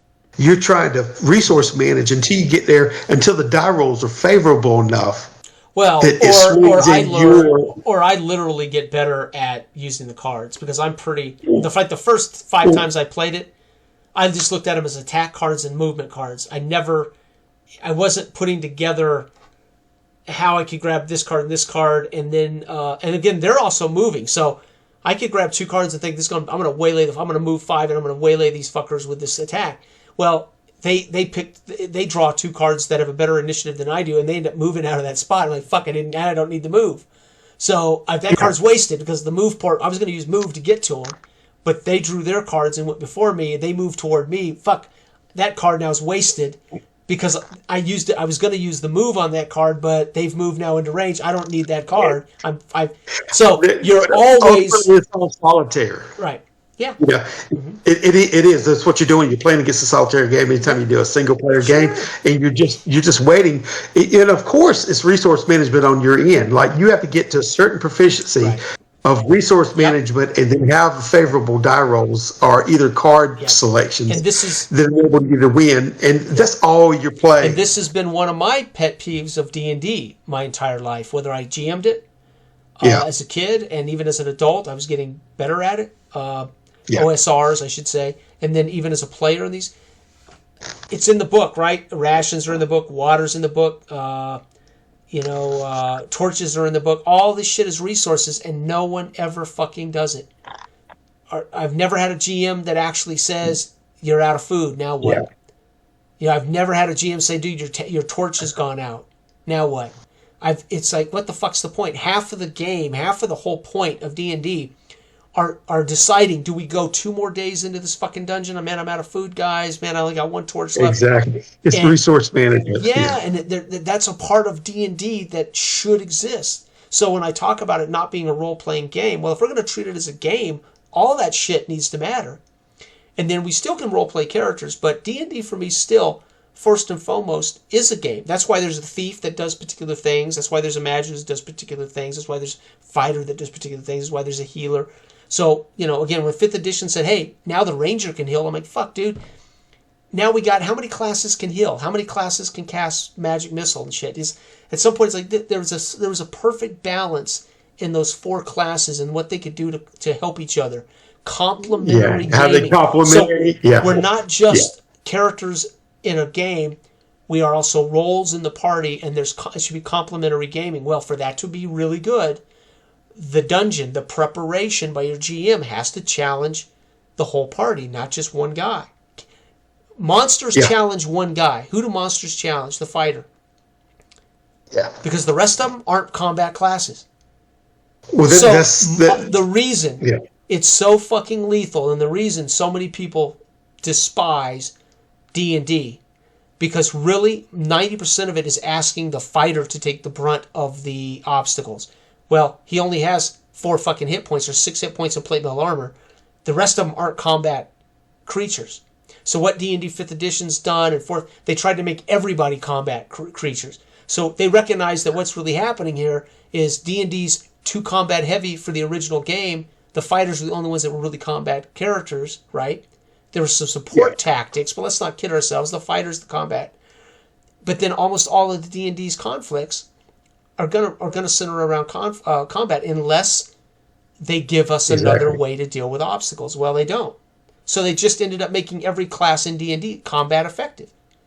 So instead of them getting smarter about how they present the obstacles in D&D, they fucking got lazier and said, let's make the magic user as effective at level 1 in combat as the fighter. Then what the fuck's the point of being a fighter? Ever. Yeah. So now you're choosing out of ego. I want to be a fighter because, I want to be a fighter with a sword and a shield. It's ego. There's no reason for it mathematically. Yeah, exactly. So they really, again, and they can get away with being sloppy and lazy about this shit because it's a role-playing game. But if it was a fucking tabletop game, everybody would go, dude, why would I ever play the cleric? I can just be a ranger and also heal, right? Or whatever, right? So it's... Yeah. But because it's a role-playing game, that stuff can get lost in the kind of mystical kerfuffle that we're doing something different than a tabletop game, right? But you're not. Yeah. You're technically not. Yeah. Right. You're playing a tabletop game, like you said. It's been geared toward martial thing, because like I was mentioning before, people, how do you handle something, especially when you get 3 people in there? A lot of people just want to hit and bash it, be the murderer hobo type mentality, and it's right, the cleverness of it. But the thing is, you don't have to be, if you want to be more clever and be the mage that can do this and that and go around a different problem differently, or a thief to do this. In other words, this like what you said in front of them, if it's more tactical, combat focused, it should evolve, like I said, from the onset. Like, even though Gary wrote that and Frank Minster wrote that, this is a thing where you're in the headspace of these characters that you're playing, that is still distilled throughout the years down to a combat-centric, focused role character as a role play. And it and that's because it did a huge disservice to the whole potentiality of what I don't know can about be. that. It's because for an escape on a Saturday afternoon, you don't want to play a game where you're mowing the lawn and doing chores, because that you can do that in real life. I can go mow the lawn and do chores in real life. I don't want to play a game which I do that. So I'm going to play something that's way outside of what I do in reality. I don't adventure into dark dungeons to face evil monsters or dangerous creatures, right? So I do that. I'm going to do that. So in that sense, conflict, unfortunately, everything. I don't know if it's unless it's a sports game where the conflict is scoring points and trying to keep the other team from scoring points. Almost everything centers around conflict of life or death. I mean, I just don't know any other. I mean, even okay. I did have the PS4 Vampire Bloodlines or whatever it is. Yeah.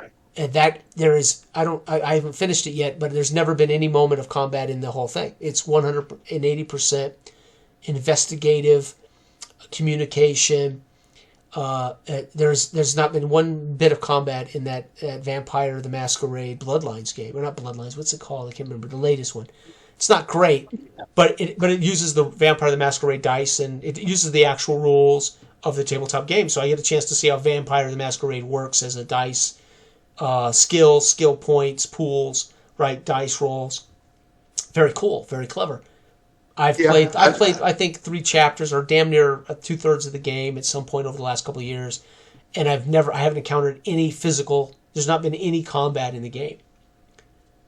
Well, I see some more pushback. Like I was looking recently at Eric's new Dark Places Demogorgon. Some of the guys that were doing, which John and James Stater both did games for that, but they stress in the modules that it is heavy investigative or whatever. So it seems to be a push to steer away from that. Even if Vampire the Masquerade back in the 90s probably did that. I never played them, werewolves and all that stuff. Yeah. So there's actually, if you want to steer away from it, if you want to steer away from it, remove hit points and remove weapons. D&D says you rolled up 110 gold.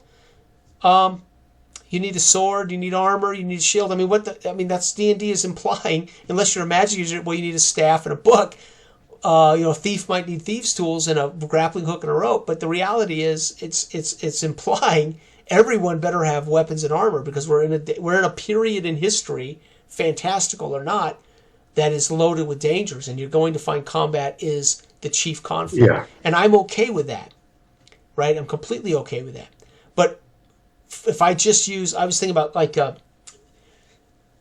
don't use modules for a reason. I'd rather make my own, so I can not balance it, but I can make sure that there is that it will allow the thief, the cleric, and the magic user all to be as effective, right?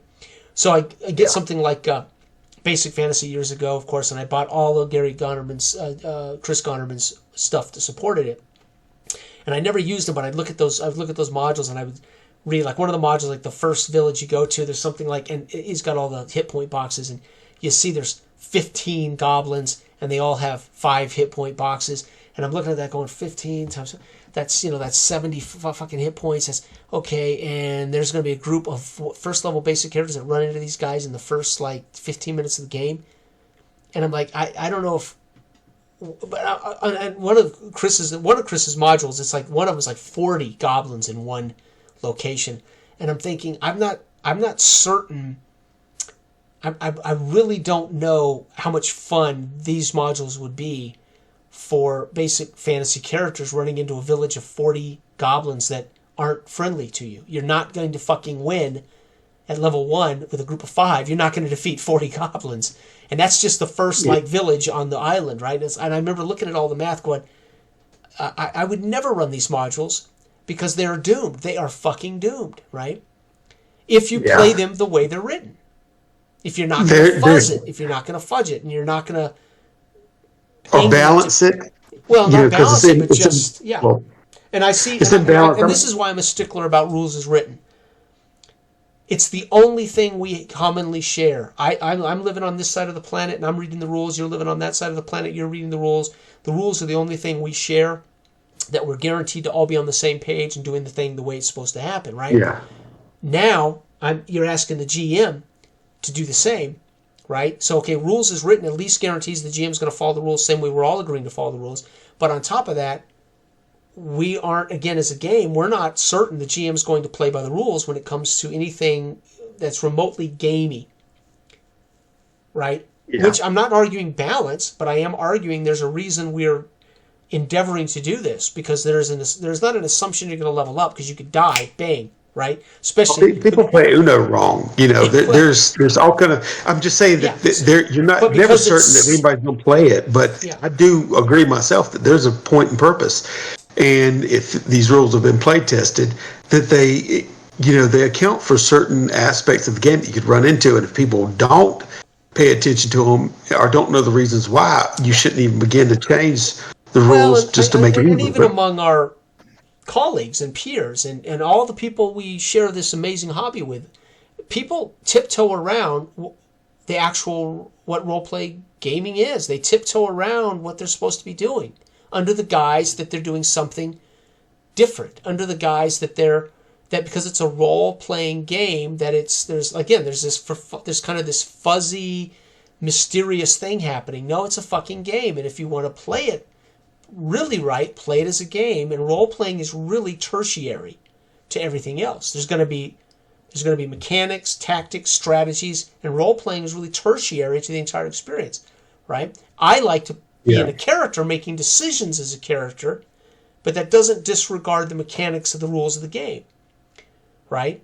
Ideally, I want to be in character, make decisions as a character, and I want to be immersed, so therefore I want those mechanics to be less invasive. So I can stay in that mindset and move quicker and easier through, right? But if you want tactics and you want it to matter that your character can move, very often it's like, I look at Pathfinder and you say, oh, this guy can move 6 blocks and the goblin can move whatever. They all can move so much. And the advantage that elf has is he can move a little faster than the dwarf. Well, when I play Theater of the Mind, so half that shit don't matter. It's like, they're 30 feet from you. What do you want to do? But in Pathfinder, it matters to the guy who's playing the elf that he can move 10 feet further than the dwarf on a turn-by-turn basis. It's a tactical advantage. So that guy chooses to be an elf, not just because he wants to have pointy ears and shit, but because he can move faster than everybody else at the table, right? Yeah. And that's where we have to remember Pathfinder is first and foremost a tactical game. Role-playing then becomes tertiary, right? And I will say tertiary because there is the actual mechanics that affect everything from saving rolls to skill checks to combat to tactical combat, right? To actual problem solving, critical thinking and problem solving if it's not a traditional tactical challenge.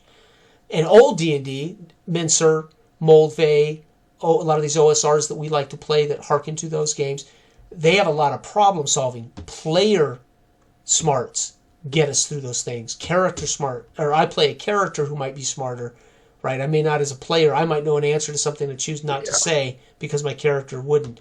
But we can problem solve things that aren't mechanical. Now the GM then would be forced maybe to say yes or no to that or create a mechanic. Okay, that's a good idea, Jason. I'll go ahead and roll a D10. Just don't roll an 8 or 9, 8, 9, or 10, right? So the GM's then forced, because I've come up with something, he actually has to create a mechanic because it's not in the rules. But we're so used to mechanizing it because it's a game, as opposed to saying, fuck, that was smart. Okay, you get past the door. Why are we rolling it again? I mean, I figured out a way around the door that avoided all mechanics that are in the rule book. The fact that there's no rule for what I did suggests you shouldn't, technically you shouldn't create a mechanic for something I found a way through that doesn't use the mechanics that are in the rule book. Yeah. Which just gives credence to what you were saying in my early questions of what at least where's the sweet spot on what's mechanically necessary as opposed to what isn't. And I think they can become mechanical bloat, and like a universal mechanic, like we've even experienced in what we applied at Dark Age of Man. Not only I think that was a multifaceted approach at how to expand beyond combat too, to play different characters and utilize a universal standard to say, how do you want to approach that situation, and then just have a target difficulty level. The same way you're saying it can be utilized in old D&D. Right. Without the multiplicity of like the minutia of all, like, well, first you turn this, or trying to get it to that detail for the illusion that it is more so real, which harkens back to what Spencer was saying. I like my son was saying about, I like that things can be real, but when he was in that moment, he realized that wasn't even part and parcel of what really is important, because when you're trying to sit down at a table to role play, you don't need to turn a blind eye to role playing and focus on that, because you're missing out. Mm-hmm. So you're only getting part of the real experience. I know when I was sitting there playing, and one of the other little things I wanted to touch on was like, I was playing with Sam and different other games. I know that when we're playing and we're having a lot of conversations, you feel like you can go through various avenues of approach to try to do it in dialogue to change that difficulty level or whatever. And this is something that you kind of threw back when I was running, when you did a reflection on the time I ran Simba Room. Remember, it was about an hour and 30 minutes, hour and 40, when I was really going off at a fast clip. I wanted to wrap it up within that hour. And you said it was like, I do it like I'm moving through a space. The only problem was when do you interject, right? And granted, that was because I was talking so much, and totally understandable. Mm-hmm. I don't normally do that in a space, but that's how I would sit down with Jory and all the guys. Mm-hmm. I'm moving, but they know that there's that little ticking counter that they've got. Something's going to happen, and this is what, when we roll a random seed, something will happen.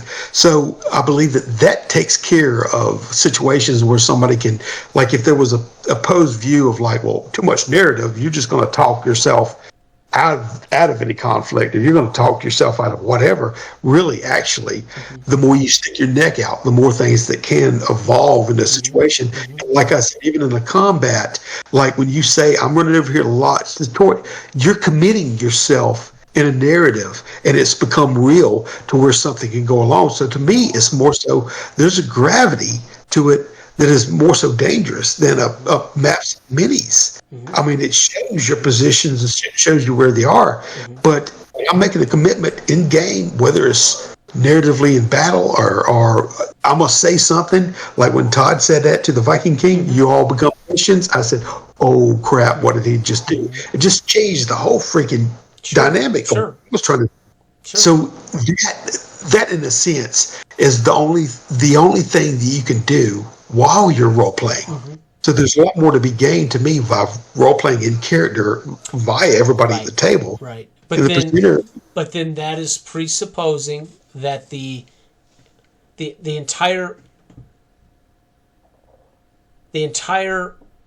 mechanism of the game you choose to play is predicated upon that first, and they're not. Every role-playing game is first predicated upon conflict resolution, whether it's combat or conversation or social. They're predicated upon a mechanic to resolve a conflict. The conflict does not always have to be life and death. It does not have to be combat. It can be a game utterly devoid of combat. It can be a social. It can be a game that's a dramatic game in which we're arguing about, the goal of this game. This role-playing game is, Bill, you're the husband who does not want to get divorced, and Sue, you're playing, or Sarah, Sue, Bill, whatever, you're playing the woman who does want the divorce. The goal of this game is role-play out. How are you going to convince her? And there's mechanics in which you can win the conflict. And the goal is to not get divorced for you, Bill, the man who doesn't want to in this scenario, right? So we're going to role-play that out. That just to find out how you would navigate that in an actual intellectual, conceptual, interpersonal relationship, or we're going to have mechanics that guarantee, right, that there's some sense of winning or losing that's out of the hands of the player saying no. If not, we come back to cops and robbers. I shot you. No, you didn't. I shot you. No, I shot you. No, I shot you. Right?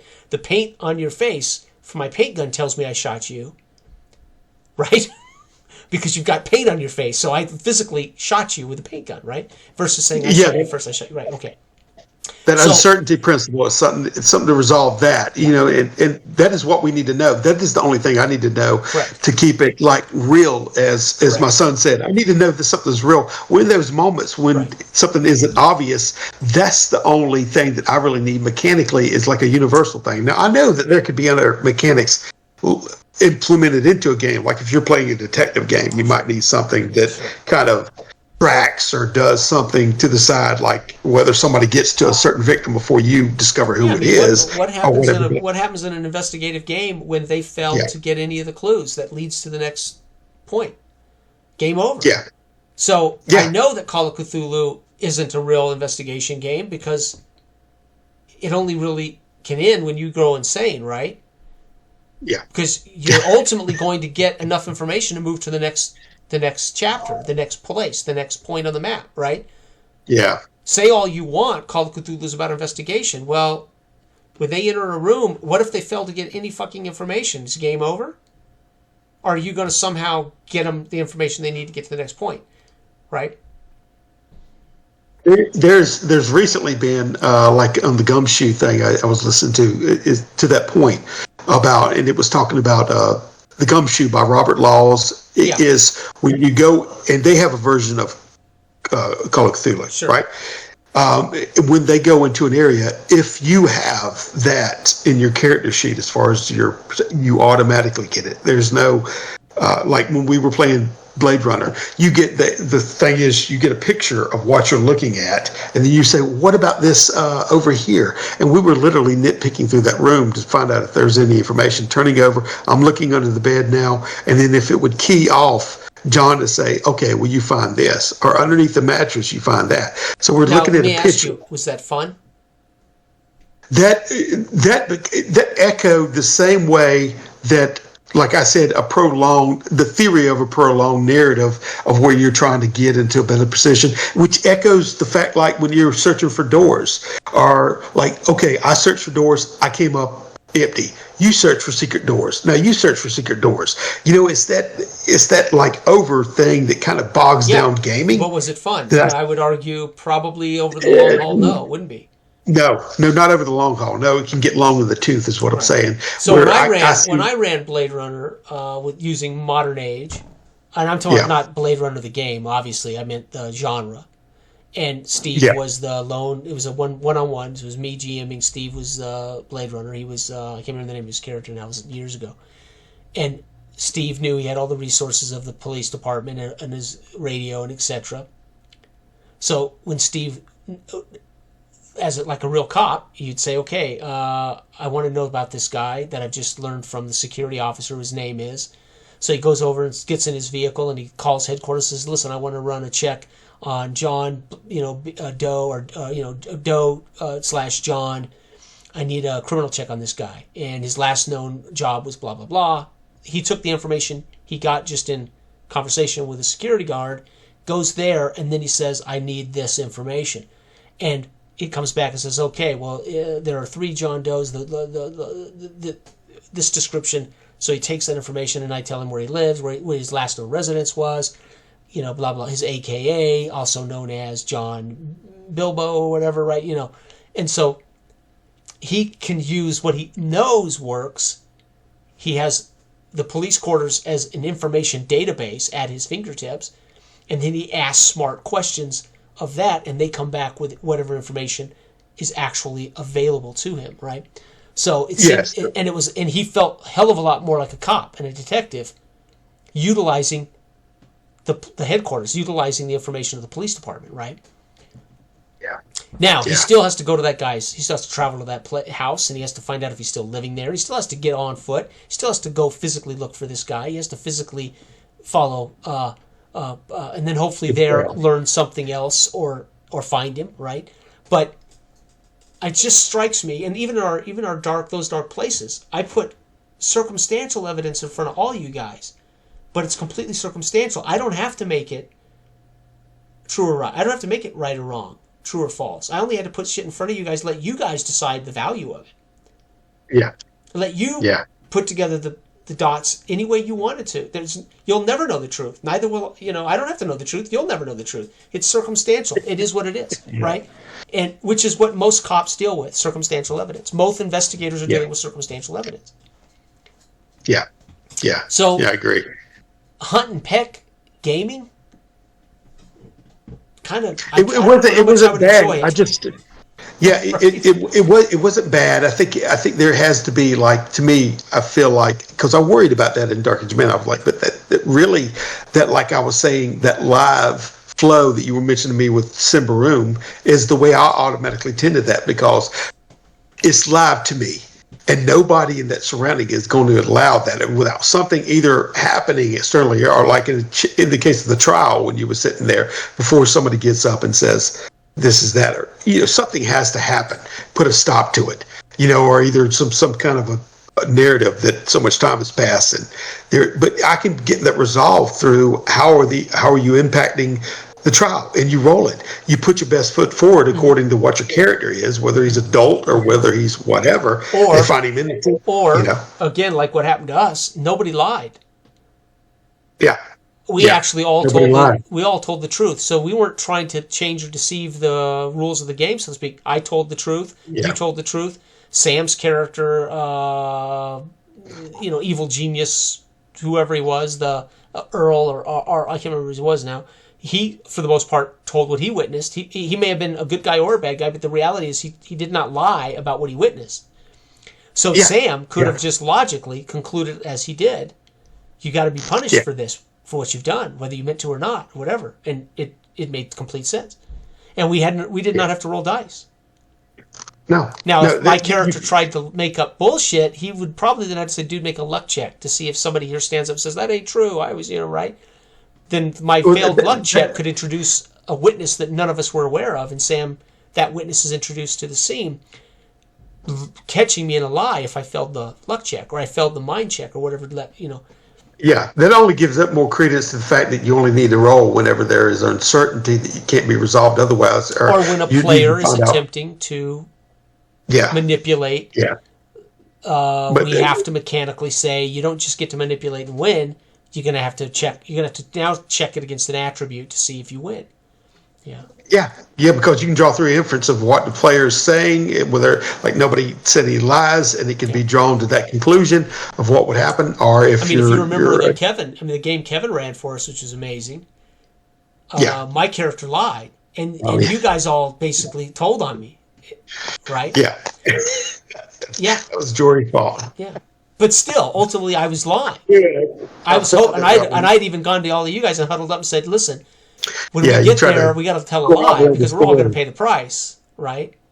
And Jory ratted me out, but right. So had we all chose to lie, Kevin, the only way it would have been legit is if Kevin allowed it to just our lies to matter, or he would have had to say, "Is there some other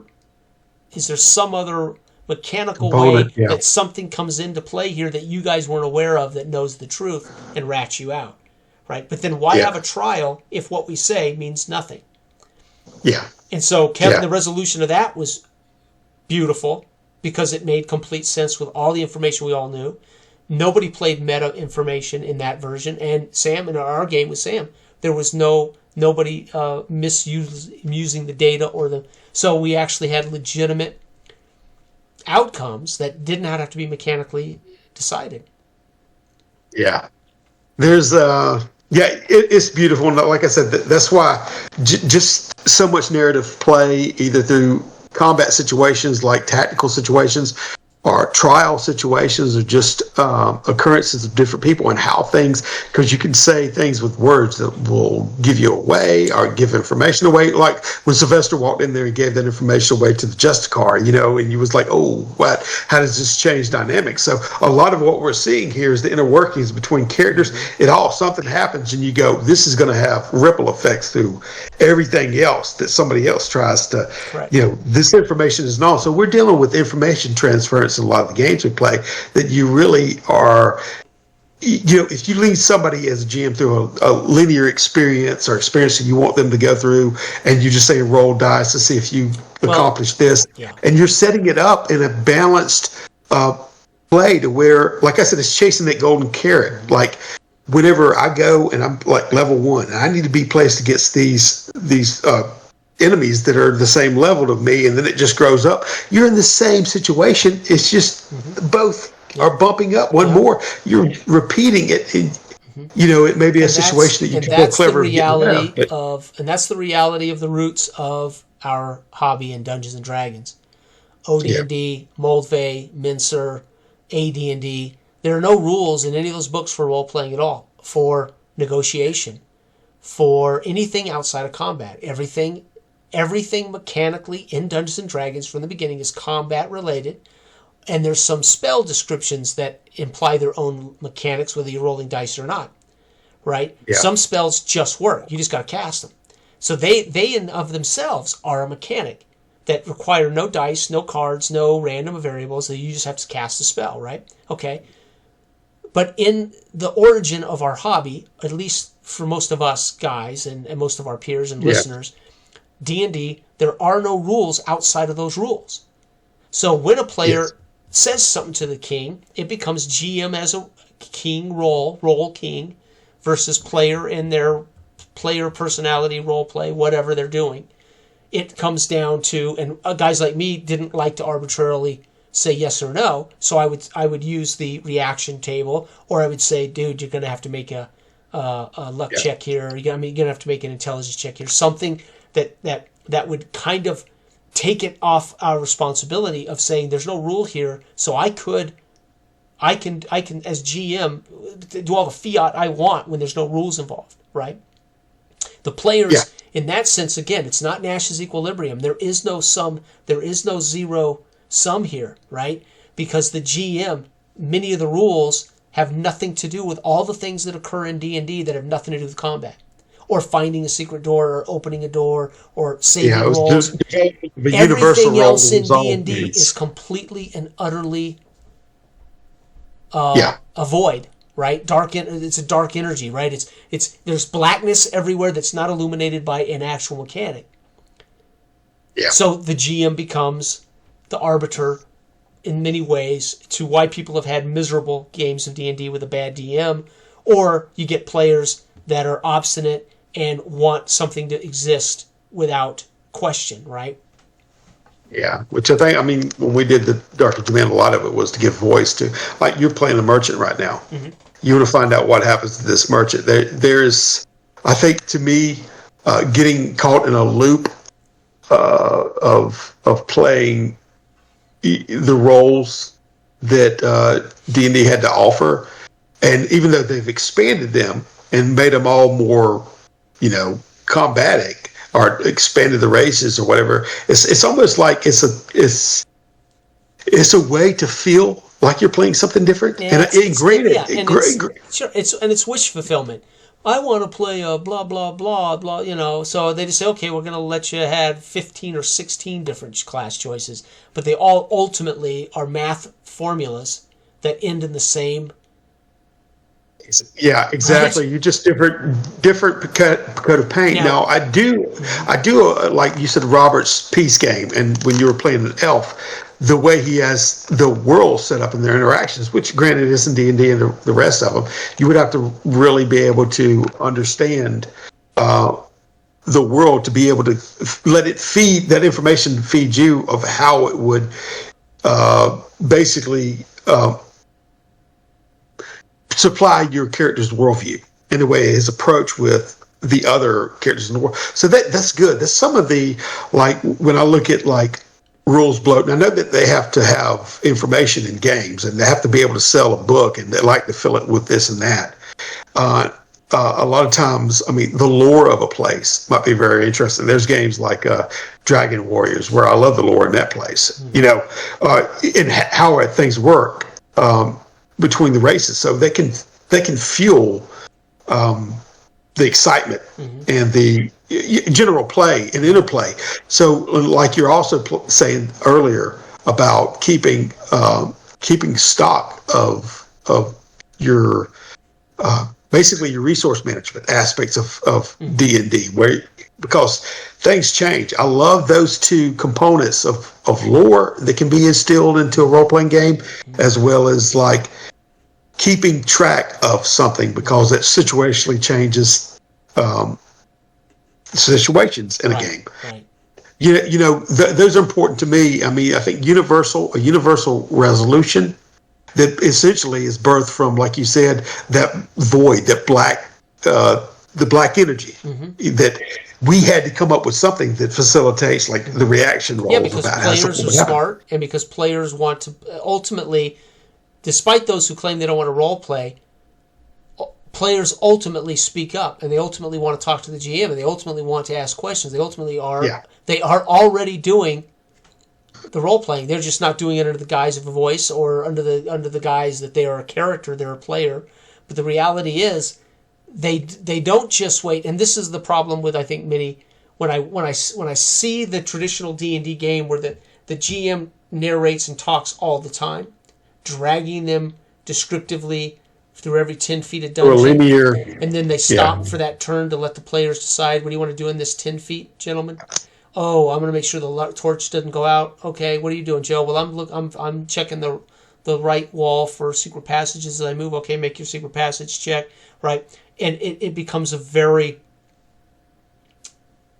on rails, yeah. Well, it becomes a very board gamey with a narrator, as opposed to us all just agreeing we're moving one step down the dungeon and everybody goes in turn. What do you want to do? What do you want to do? Right? Okay. Yeah. And they narrate all the stuff, and the players rarely say anything other than what they're doing as a player. Oh, I'm going to check the door. Oh, I'm going to listen at the door. Oh, I'm gonna whatever. I'm gonna knock an arrow and watch down the hall behind us. I thought I heard something. You told us there was a noise behind us. Yeah, okay. And so we're still engaged, we're still immersed, we're in the dark, we're in the dungeon, we're doing these things. But there's no need necessarily for the players to say anything other than responding to, what are you going to do? Right? In a dungeon crawl, so to speak, right? Yeah. So how much role play shows up, right? Yeah, and earlier, my little babble a second ago was generally in response to my view of what I think are kind of key components that I like to see in the game, which is that, that preparatory aspect of the character. Like I think it's important for you to get what you may think you need into approaching a situation, or whether you're playing like your merchant, what do you want to bring with you? Your bodyguard, or me playing as a general character in D&D or anything. What am I bringing along with me to accomplish? I like being able to look out into a world, whether it's like Todd throwing a map up or me playing, like I said, in Skyrim, where you look off. Those things encourage me to go out and into the unknown and explore, which means that I don't need to be on rails going around a certain area. If I like to go in whatever direction, I don't need to have quantum, like somebody saying or trying to herd me along as a cattle along a linear thing. Anybody can have fun in that, but I like to go where I like to go. This is where, when I speak about the mob wars I created with the paintball game, and I did plenty of them, but it lets you be involved to the extent that you want to. Well, it gives you agency. Agency you is what you have to give them enough information with goals that they can decide, well, I could just hang over there and snipe people all day long, because that's what I like to do. Or Bill wants to sprint around and hunt people down, moving as much as possible. And Jill says, I want to go get that money out of that crate, and I'm going to belly crawl over. So her agency is, that I want that money. And so her agency, she's going to find a way to get the money that you've hidden in the barrels. Yeah. Right? Joe's sniping. He wants to find a perfect hiding spot so he can just snipe the enemy. That's what he wants to do. So they have agency. What do you want to do? Well, in a party-based role-playing game like D&D, when we're going to go dungeon crawling, and again, I'm making huge... When I talk about this stuff in general for the audience, I'm always referring, again, to the origin of, say, Dungeons and Dragons, and what its pretense is. You are going to make a character in a group, and you're going to go off into a dungeon, and you're going to get treasure, or you're going to encounter adventure. But we're not talking Game of Thrones stuff here, right? We're talking... Yeah, right. Exactly. D&D mold, they had no rules for Game of Thrones. It had no rules for that kind of... Expert Edition started adding wilderness adventure and other things to it, right? But we're just talking about the origin of gaming, so to speak, right? And how I think that those trappings are still the bedrock DNA foundation of Dungeons and Dragons is still that, even though they've done all these other things, added more classes, made everybody more combat equal. Meanwhile, they should have said, we want to make a game completely and utterly different. But to do that, you have to design a game with a different assumption. You can't say, we're going to make D&D, but we want you to play it differently. Then don't make the same fucking game more complicated. If you want us to play D&D differently, make a different game. Yeah. Yeah. Right? They just made a more complicated game with more shit. But they still technically want us to do the same thing. It's the same conceit. Something as simple as resource management. I've talked about this. So they put it in there. It should matter. Rations should matter. But then nowhere in the book do they define what happens when you have no food, water. So as a GM, I have to make up a punishment. Oh, you guys are out of food and water? Okay, you guys all take a hit point for the day. And they're going, what the fuck, dude? That's a quarter of my life force, right? Yeah. Oh, everybody make a save versus starvation. What, dude? Only one day? I've only not eaten one day. What, are you going to have a starve? Right? So there's no rules for actually how to deal with them not having rations and water. Right? Yeah. Unless I'm forgetting. Oh. No. I think there's always been rules for, like, I think one thing that was correct about it was, like, if you're going to delve into a dungeon, how deep can you get before you run out of your stuff and have to go back to grab some more and then delve a little bit deeper? You know, we should have planned a little bit better. But see, they don't describe that, hey, when you run out of food and water, you must return from the dungeon or you will die. They don't say it that way. They don't put it in the rules. Yeah. That, by the way, the amount of rations you have is how long you can actually stay in the dungeon. That would be a good rule, because then everybody knows, dude, we all have 1 day left. We better start heading back. That's a rule. That would make sense. They only have so much time. But they don't say that. That's not defined in the rules. It's funny because the first game I ever played Jory through was the back module on the Labyrinth Lord, right? And so when I'm running him through that, and he had the torch, it was literally ticking down, and he got to so many feet before he got to the exit. You know what I mean? And then the goblins were there, and it was a tense situation. Was he going to try to bolt or stay there? But he could feel it. You know what I mean? Getting lower and burning. And there are rules for when it goes out, and there are rules for fighting in darkness, etc. But there were no rules for. So why do we have rations and water on the table? Exactly. It should be that. I love that circumstantial situations, because it wasn't me saying that. This was just like what was happening. How are you going to contend with this situation? What are you going to do? And that lends itself, like my son had said, like, I like to feel like I'm up against something that's real. So I like that being present in rules. I think that's to me a good thing, because it lends situational but for those to exist, there has to be a lot of meta conversation. And I've discussed how the more meta conversation we have, the less immersed I am, right? Yeah. But the reality is, as John likes to point out all the time, that you can't have meta without in gaming. Well, of course you have to have meta. That's communication. So, but the more of those kind of mechanics, the more of those resources, that means we're actually out of character, saying, okay, guys, we got, I think, 3 turns before this torch goes out. And they're all like going, oh, yeah, man, I got 2 torches, so don't sweat it, but let us know. We'll light another torch. There's going to be meta conversation, right? But the point being is... Turns don't exist in my life. I don't refer to what we're doing. I'm not going to tell my wife, Dell and I are going to talk for 2 turns. And then, right, so to me, turns is meta. Yeah. So if a player says to me, "Hey guys, we got about 20 minutes for this torch goes out," I'm hoping he's referring to game turns. Yeah, exactly. That would keep it more immersive than turns. But we use game terminology all the time, which further separates me from this pretense that we are agreed that we're in this fake. We've all agreed we're going to pretend for a while, right? Yeah. I know that you can just. I'm used to ticking off things, whether it be arrows or the use of, and so in my mind, it's almost like looking at it doesn't dissuade so much immersion as adding an air of tension and fear, which will increase my immersion. So the balance there, what are you losing and what are you gaining? You see what I'm saying? Sure. It's like if I want to stop and talk about something meta, it needs to be something that's going to enhance on the back end my experience. Yeah. Right? Yeah. Which could be that. Like, it would be pointless for me to freaking bookkeep on stuff that really had no bearing on the immediacy of my situation. It's just like, no, that's in the back. But if I'm sitting there and I go like, I got to get into this thing. I've got a torch burning. Oh, your torch is flickering out. Or I'm looking at that thing on the side tick away. I'm like, this is going to change my decision making. Right. Patterns. I don't have all the time in the world. Right. And that's what the genius of Hank in Index Card RPG. Right? So we're role playing, but it's a game. And it's a clear game because everything is in front of you. You get to see the DC dice. And oh, by the way, guys, the water's rising in this room. Right? And it's going to get harder as the water rises until you figure out how to get out of this room. And you see that dice flip over. So the DC is 15. Everybody goes. And then you flip it over to 16. That's to show the water is rising. It's getting harder. It's got 1 point harder. And then 4 Yeah. turns later, it's up to 20. And now all your DC checks are at 20. As you're literally, just your nostrils are out of the fucking water while you're trying to figure out how to get out. Yeah, that's a brilliant way. That's an intuitive way. Now we've got game. Yes. It is Nash's equilibrium because everybody can see it.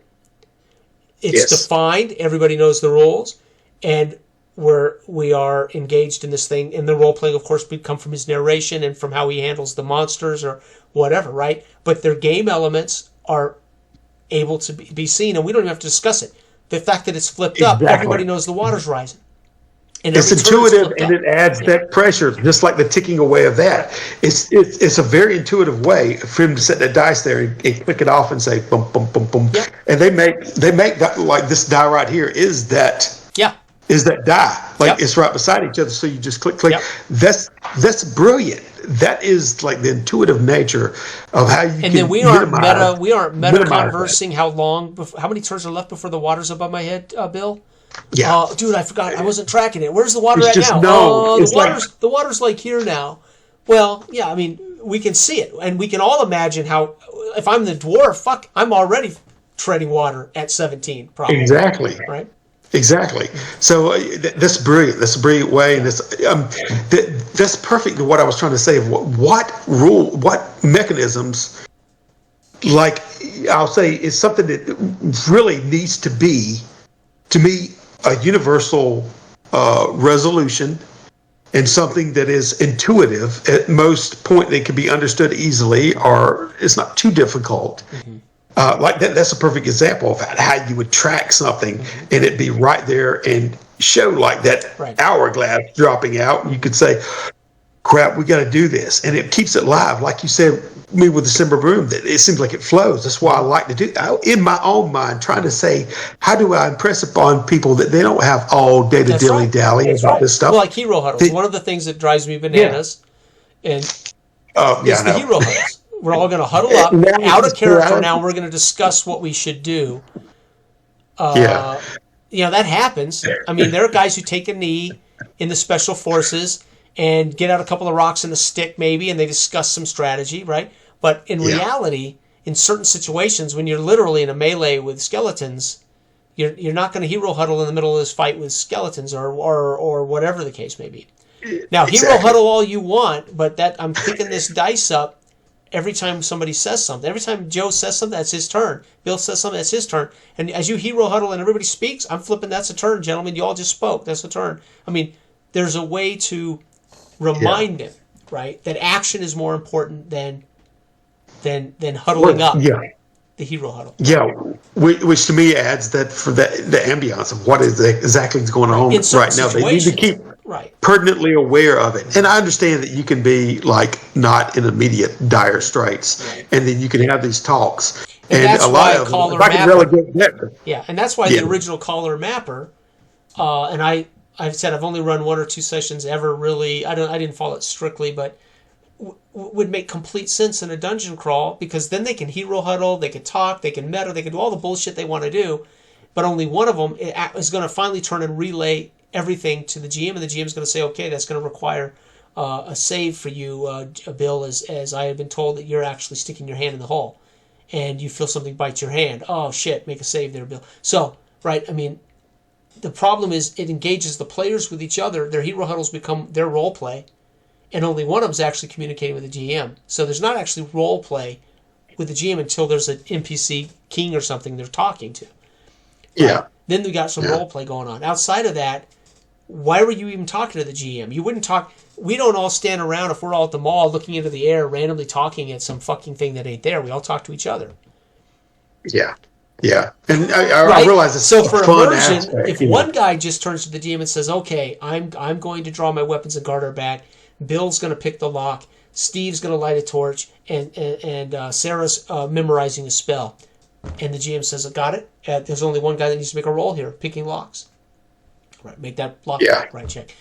So their conversation, their role play should occur infinitely among themselves, but you're not going to talk into space to some entity that isn't there. Yeah, but like you said, the analysis paralysis. People can sit there in that role play huddle for, you know what I mean, for 15 minutes, and you're off getting getting a hot dog, and let me know when you're through, and you just tell me. So I get it. A lot of those tables, some of them be 20 people. And this is why I don't think a lot of people actually dungeon crawl really anymore for any period of time.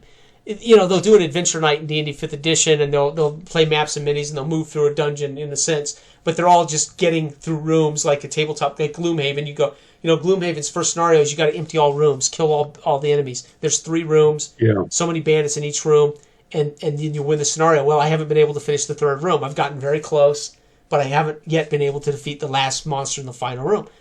That's what people are doing now in their role playing, right? That's what Pathfinders literally is.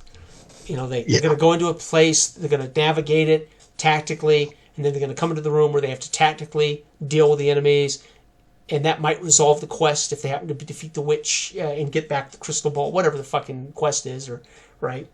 But there's less.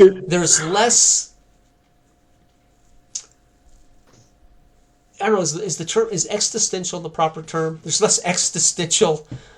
Existential, yeah. Yeah, I don't know. Maybe that's not the right. I can't think of the right vocabulary to describe the opposite of that.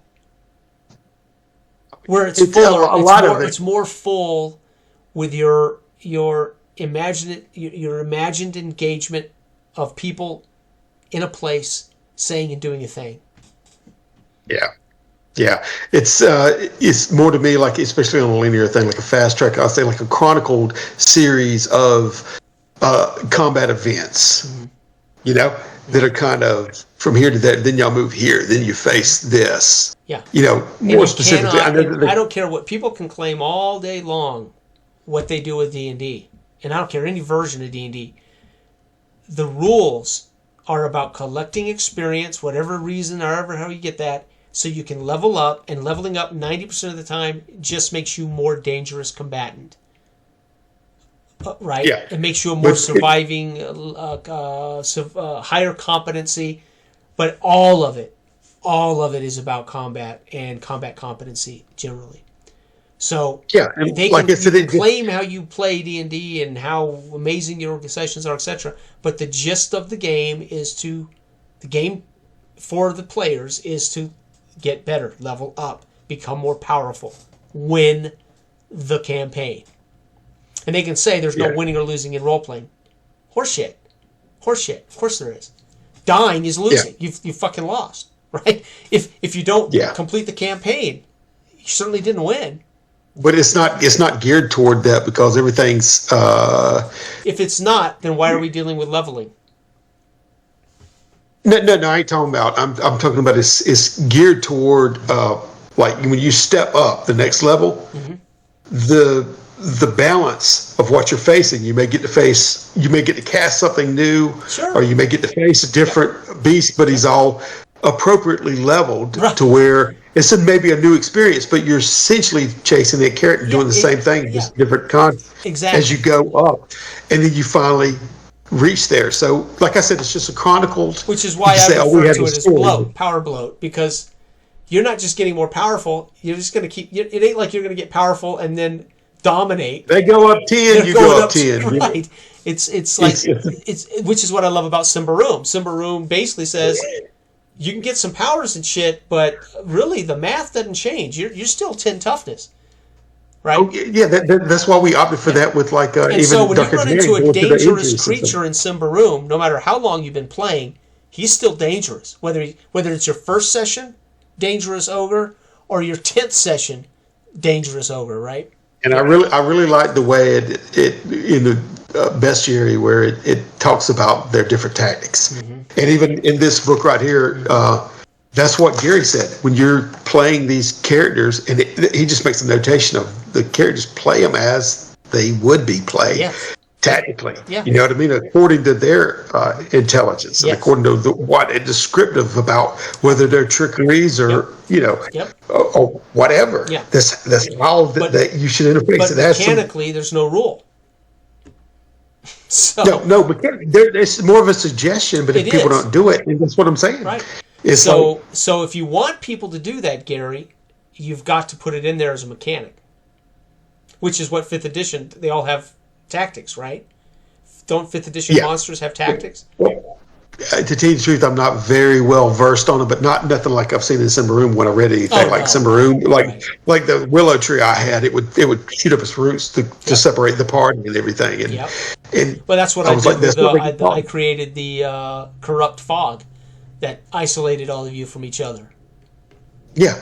So there can be things that you have to work around, which that is all interesting in combat, and what is the main draw for it, especially like if you're the wizard, you can, you can get creative more so with what your abilities are. So that is what engages and brings people in, I think.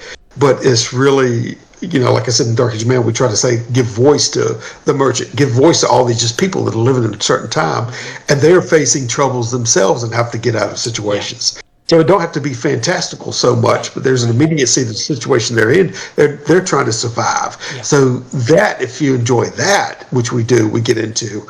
And I think that's why, like in D&D, the power bloat, you getting up and you be able to probably face situations in some respect with the more powers you're getting or whatever. Maybe there's a certain level of tactical satisfaction you achieve by being more creative in how you dispatch monsters, like we've always did, like automatically. Like I was talking about flooding the Goblin Cave instead of going to, feel like, I got rid of that problem, but now I can't get the treasure without having the water or whatever. But we had to come up. People have a natural inclination or proclivity to try to solve something creatively, to feel like they've been justified in doing that. And even when we're playing Dark Age Man, like I said, if I commit myself to an action, you're doing it, whether you let your cheese out in the wind. If I'm going to try to do something really difficult and I fail that roll, it's to my own detriment. Mm-hmm. So I want that to be played up literally to where they're at advantage, or against me, the enemy, or what have you. Whether that's haggling with another individual, like a barbarian, or or either it's a physical confrontation, or whether you're a merchant and you go to haggle and he says, "Nah, I catch you there." He takes your money, and then or his guys are stealing stuff off your cart, unbeknownst to you, and you walk out there. Sold your goods, and you go like, "What?" And I just feel that. So that requires, in a way, that requires players and GMs to think deeper. And so why are most games what they are? Because the GM doesn't have to be older, wiser, more experienced. He doesn't have to think, because in the module it says while the players are inside, they will, if they leave anything outside, it will be stolen by the goblins. As a it's written in the module form, so they don't have to think of an interesting so. This is the problem too. Not everybody is creative and imaginative in their GMing or in their play. So the more it's as a game, it's set, its rules is written, and we're using a module, and we've all agreed that these are rules. The module are rules, and the GM should be abiding by the modules. So we know we're actually up against a thing, right? Yeah, so to speak. I'm not saying that's how you should play. I'm just saying that. But do you think it's built toward for a mindset that may be more akin to Murder Hobo, as far as like you don't have to really think beyond? Well, that's why they do, because when you do hit them with something or a conversation with a king, and they can't think of a response that would be. They either can't be bothered with the conversation because it's boring to them, or they don't know what to say. They just lash out with a dagger, or they lash out with a sword, or because they don't have any other capacity to resolve this conflict. Recourse, and they're geared toward like, I know I'm a warrior, or I just don't care. I don't care about your king. I'm going to cut him down with my sword. Yeah, that's why it's so important, like to be accountable. Like in Dark Age Man, if you do something, you know that you're going to be accountable. And like even when Jory was running them through, and one of them, he said 2 of the players in particular like lashed out. It was simply a villager on a farm that had been troubled by these goblins on the outskirts, but they just attacked him. The rest of them didn't. The rest of them was trying to play whatever. but like in front of his sister. So his sister's going to run off and tell the authorities. Yeah, So where you've left they had witnesses. just back, You've left all witnesses of a like sudden, real life. Yeah.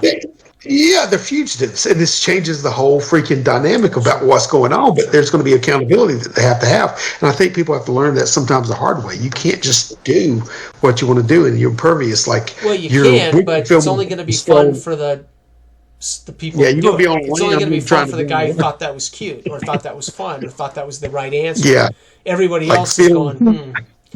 I didn't want to be a fugitive now, Fred, and unless we kick you out of the group, or or you don't change your character, so you can rejoin us as somebody else who's not a fugitive, because we're not all going to be fugitives now, Jeff, for this, right? So, right, it could, but it just welcome to socializing with other human beings, right? This is why I don't like people, really. Yeah. I'm an anti-human. I'm an anti-person person. Well, he did say after that they changed their tactics once they realized. You know what I mean? It was like a dull awareness. They're also testing to see how he's going to handle what he can get away with. Yeah, what he can get away with. Sure. So he said overall, they kind of put it like a what? But you have to do what they're live and in the moment and playing in this world. So I hadn't played in 10 years, and when I first came to YouTube in 2008 or whatever, I was recapping the first sessions I'd played in 15 years, GMing a local group here, and Boz and great guys, friends.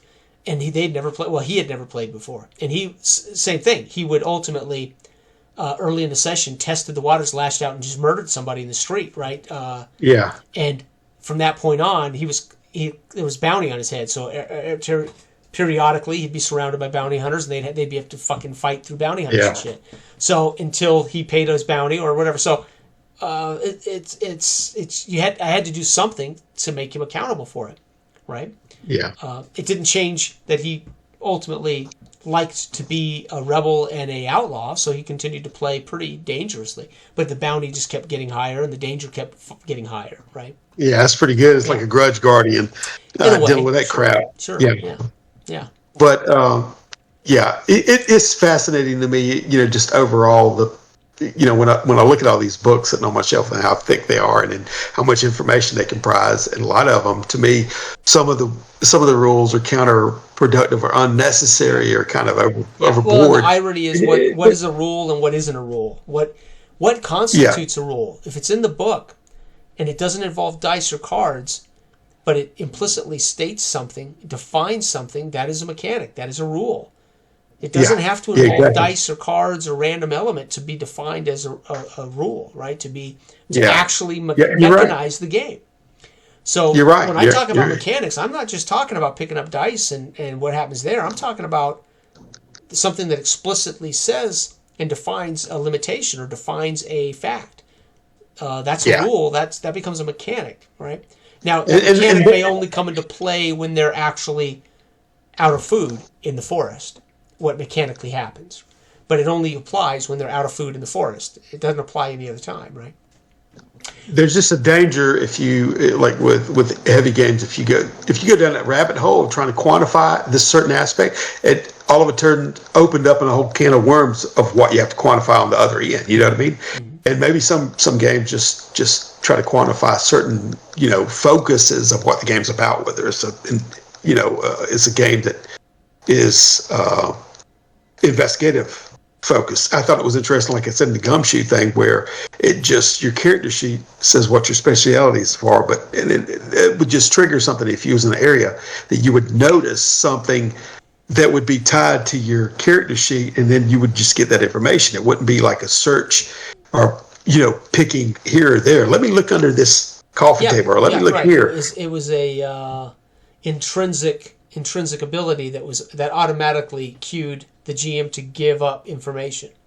Yeah, it just informs the GM he's privy to this information, and this is what he would stumble in. Oh, you notice that to the side. Versus how 90% of gamers play, and most games, even investigative games, if they don't have a mechanic that does something like Gumshoe, then it's heuristic. Yeah. It's trial and error. It is constant dice checks to try to get information, or they are opening every drawer, turning every knob, under every bed, to find that needle in a haystack.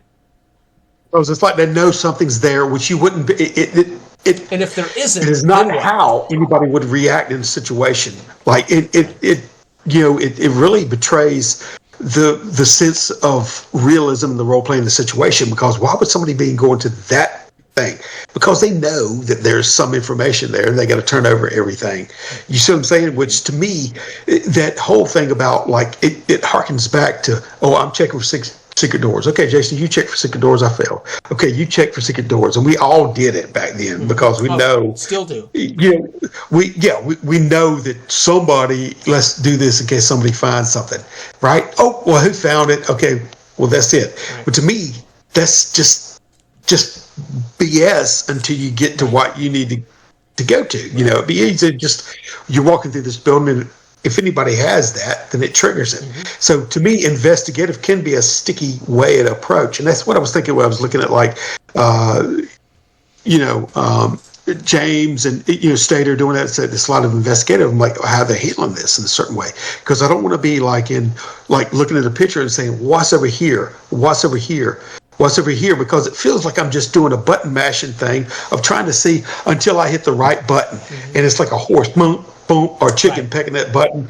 And then you go, oh, well, you hit the jackpot. Or like I'm sitting in front of a casino game. It's not fun. It becomes this repetitive thing that I have to get through to be able to move on. This is why I made it a point to do my follow-up video to those dark places.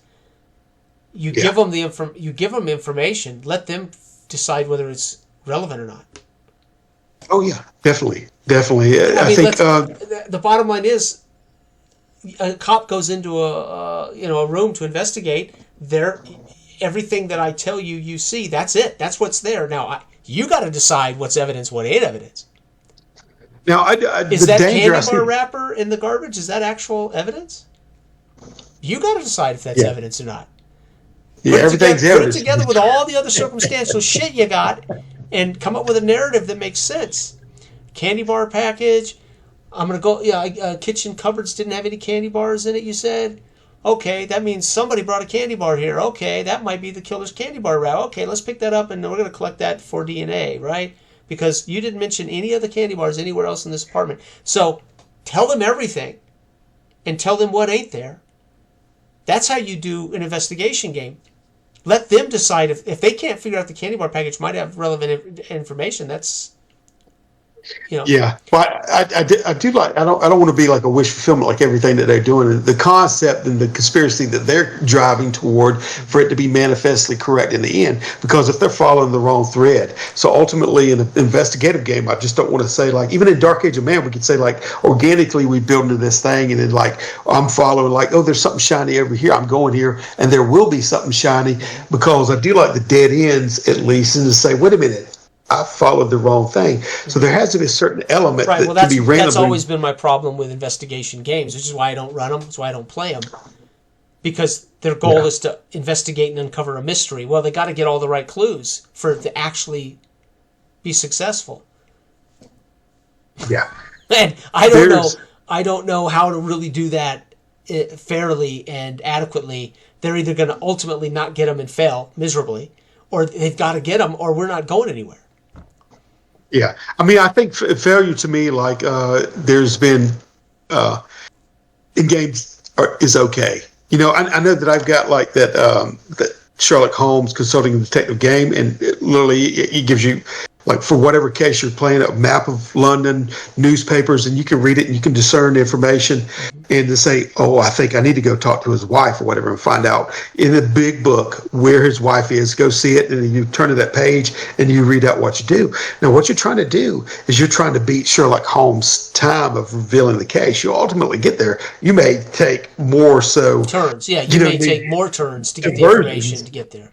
And then you say you rated that for the end, and then you say, okay, well, I'm satisfactory, but you finally get there. I'm just saying, like, to me, and I total agreement with you, like, not playing, because I see that as a, like, the gumshoe thing I saw recently, which I have time, I can't remember the name of the game, but it's based off the gumshoe system, right? To where you automatically kind of get information if your character is privy to getting that. So that I find interesting, but to me, and there's ultimately, which is a mechanic. It's just mechanically saying, if anyone in the party has this particular ability, they'll get this information. It makes total sense. I mean, that to me would work. But yeah, so, if some somebody of the in the party, information, and there should be enough evidence in that room that at least they would get enough evidence to put some two and two together, hopefully. yeah. We had in the not Shadowrun, but Bladerunner game, there was certain lines of evidence, and we would split up to follow this evidence. Like, there was a glass, and they go talk to somebody, and it was still interplay to where we were talking. John was still being in character, and we would still inquire to a certain degree and be able to unlock, as it were, certain amounts of information to further that line of inquiry that we would have to be able to say, like I can measure. So that was still live in the game of where that we had so much information. Like you said, when he would call into the precinct and feel like a cop, it was up to him to kind of determine how deep he wanted to go or what questions to ask to unlock. And there was only going to be so much information available. But see, what's in, like, I've got the Sherlock Holmes game too, and I noticed there's a certain mechanic in there, like that tracks. There's potentially like a Moriarty trying to get something accomplished. So to me, as far as like doing an investigative thing, if you got a time thing to where you're up against another person, like Moriarty trying to get there to commit some crime, but you're trying to head him off at the pass, do you actually do it? Or by the time you get there, has the crime already been committed? Right. So now that's a board game. I take it that's a board game, because that sounds very board game. It is not. It is not, but I'm saying that there may be board game type mechanics, which there are in all role playing games that's been implemented. That's what I mean. It's very board. It's very gamey, less role play, right? But there's aspects of when I took you up in Simba Room, like trying to get to certain. There could be when I illustrated that there was other parties, like when Big Lug joined us, right? There was when he signed up, it was to get to a certain area to retrieve something before these other groups that were out to get it. Or it's kind of like maybe you're after a bounty, but there's another bounty hunter trying to get there. So according to how efficient you are, as in the game, like like you were describing with trying to play, what is the game you're trying to play earlier? It took you 16 turns away. Gloomhaven? Yeah. Gloomhaven, right? And like I'm saying about how you do your resource management, how the die rolls out in your favor, all try to get to that area. You could be up against another group that are trying to get there, and maybe because I had things like I didn't really implement it in that game that we were playing.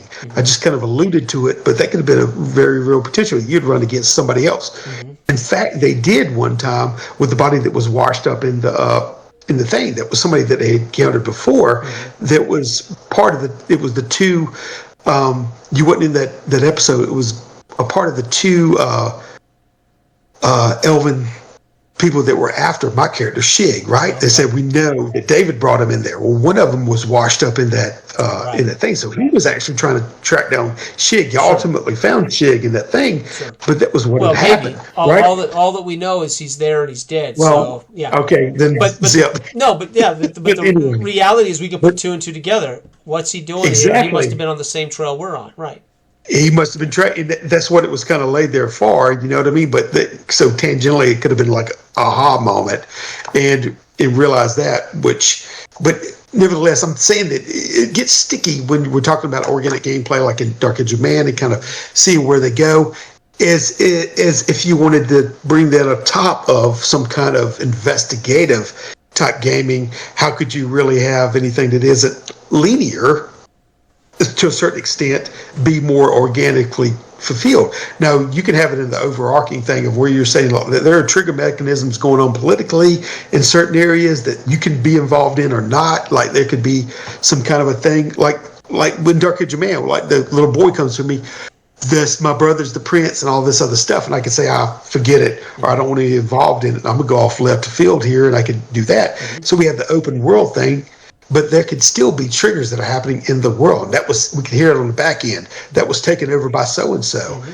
And it makes you feel like you're in a live world, the same way you was talking about like Todd does. Sure. But I've often had a difficult time of trying to put my finger on how I could marriage that investigative thing and being factual inside of a more intimate micro level within a party, right? Mm-hmm. So either you do, but the only thing I've really come to is like on the macro level. Like if you overhear like a prince or somebody, there's an assassination attempt, and then you find out it really happens because you didn't care about it. But then this has waves that hits you later on down the thing. Maybe it's like in Simbaroom, somebody that is like if we hear that, like the chancellor or whatever it was that you introduced, that our benefactor, is he going to get killed? And all of a sudden we're going to get cut out, and then we want to go save him, you know, and then you have to follow that trail. It could be an open-ended thing of like even from a Dark Angel Man presenter thing to where I go like, I don't really know who's after him, and let's see. And you follow that. But then there may be a mechanism on the side. Is this true or false? And you roll, like we said before, to find out if their lead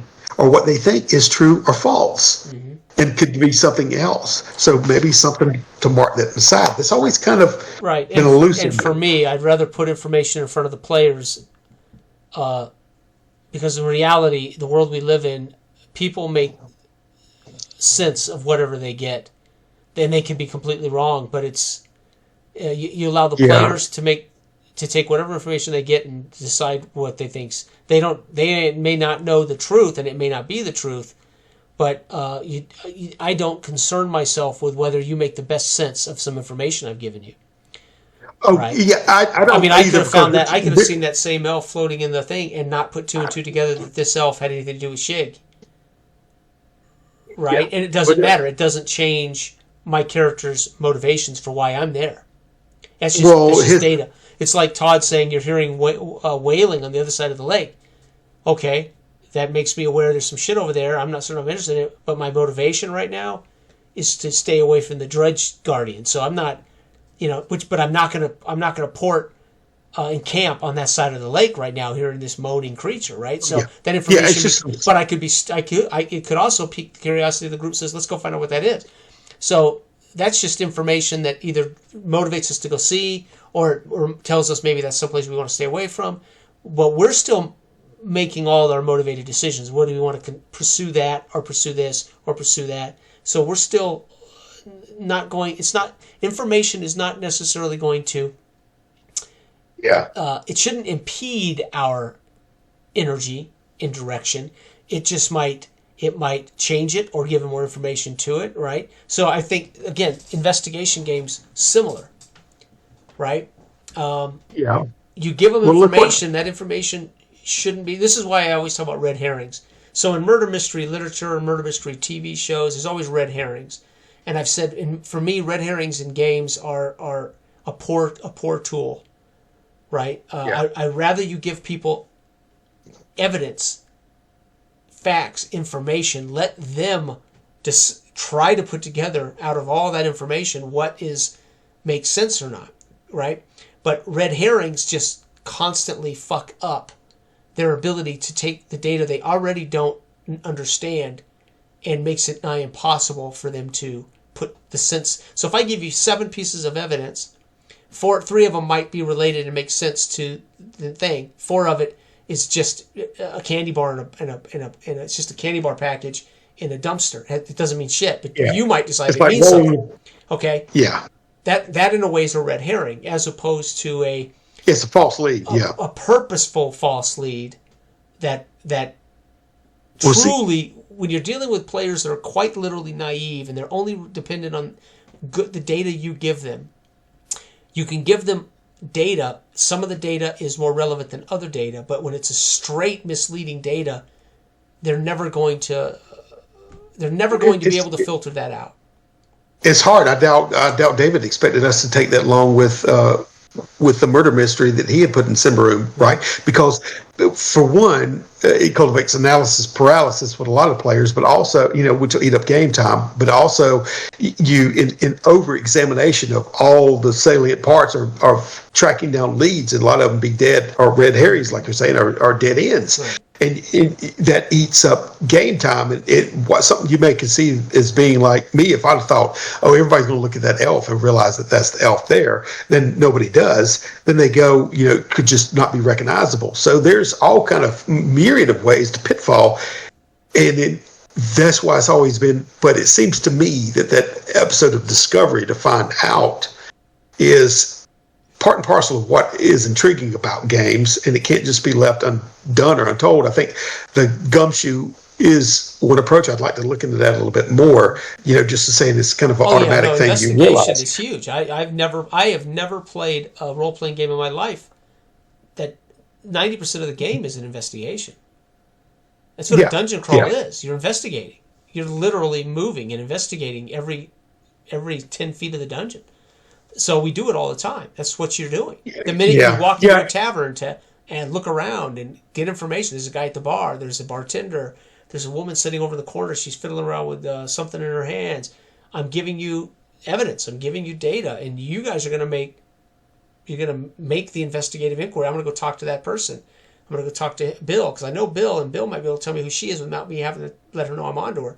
And Bill says, yeah, that's she just came into town last night. No idea who she is. Oh, shit. Well, I didn't. Right? Everything we do in gaming is investigative. Everything.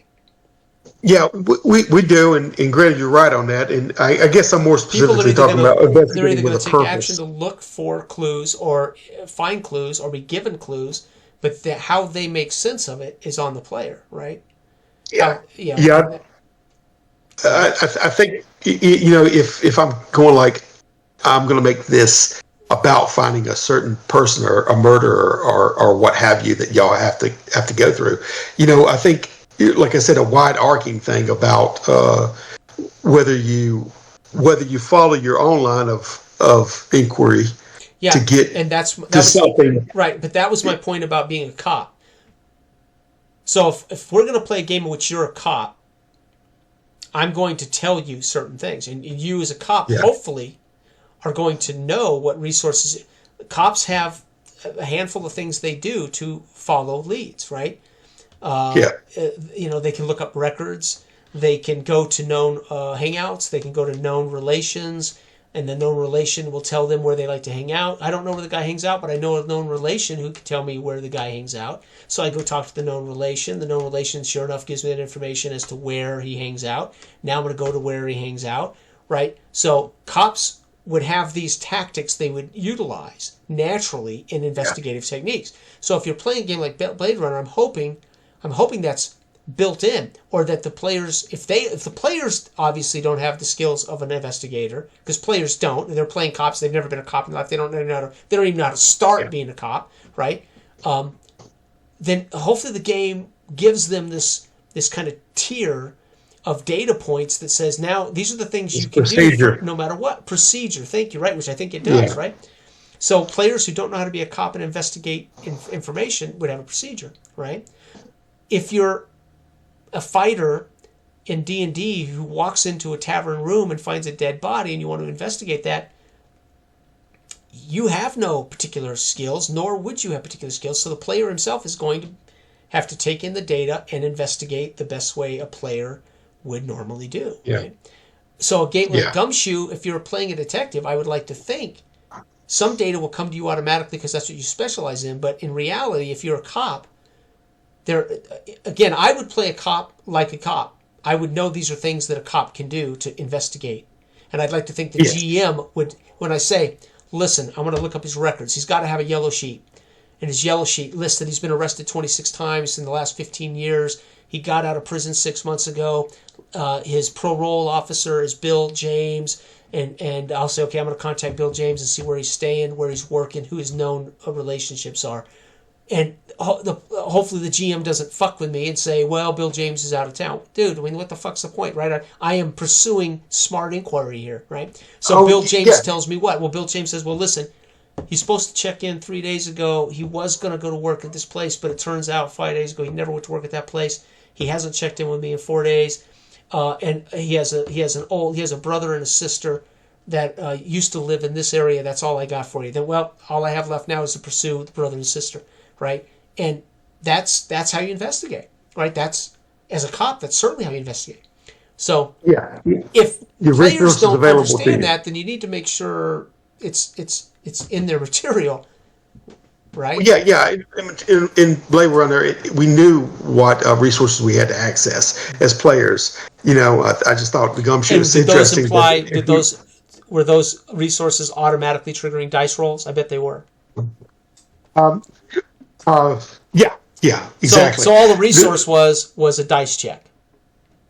Well, I mean, I wouldn't say it come back from memory, but I think of how effective it was. Yeah, exactly. Okay. So you don't actually role play and go off and talk to somebody. You actually make a dice roll to find out how effective it was. No.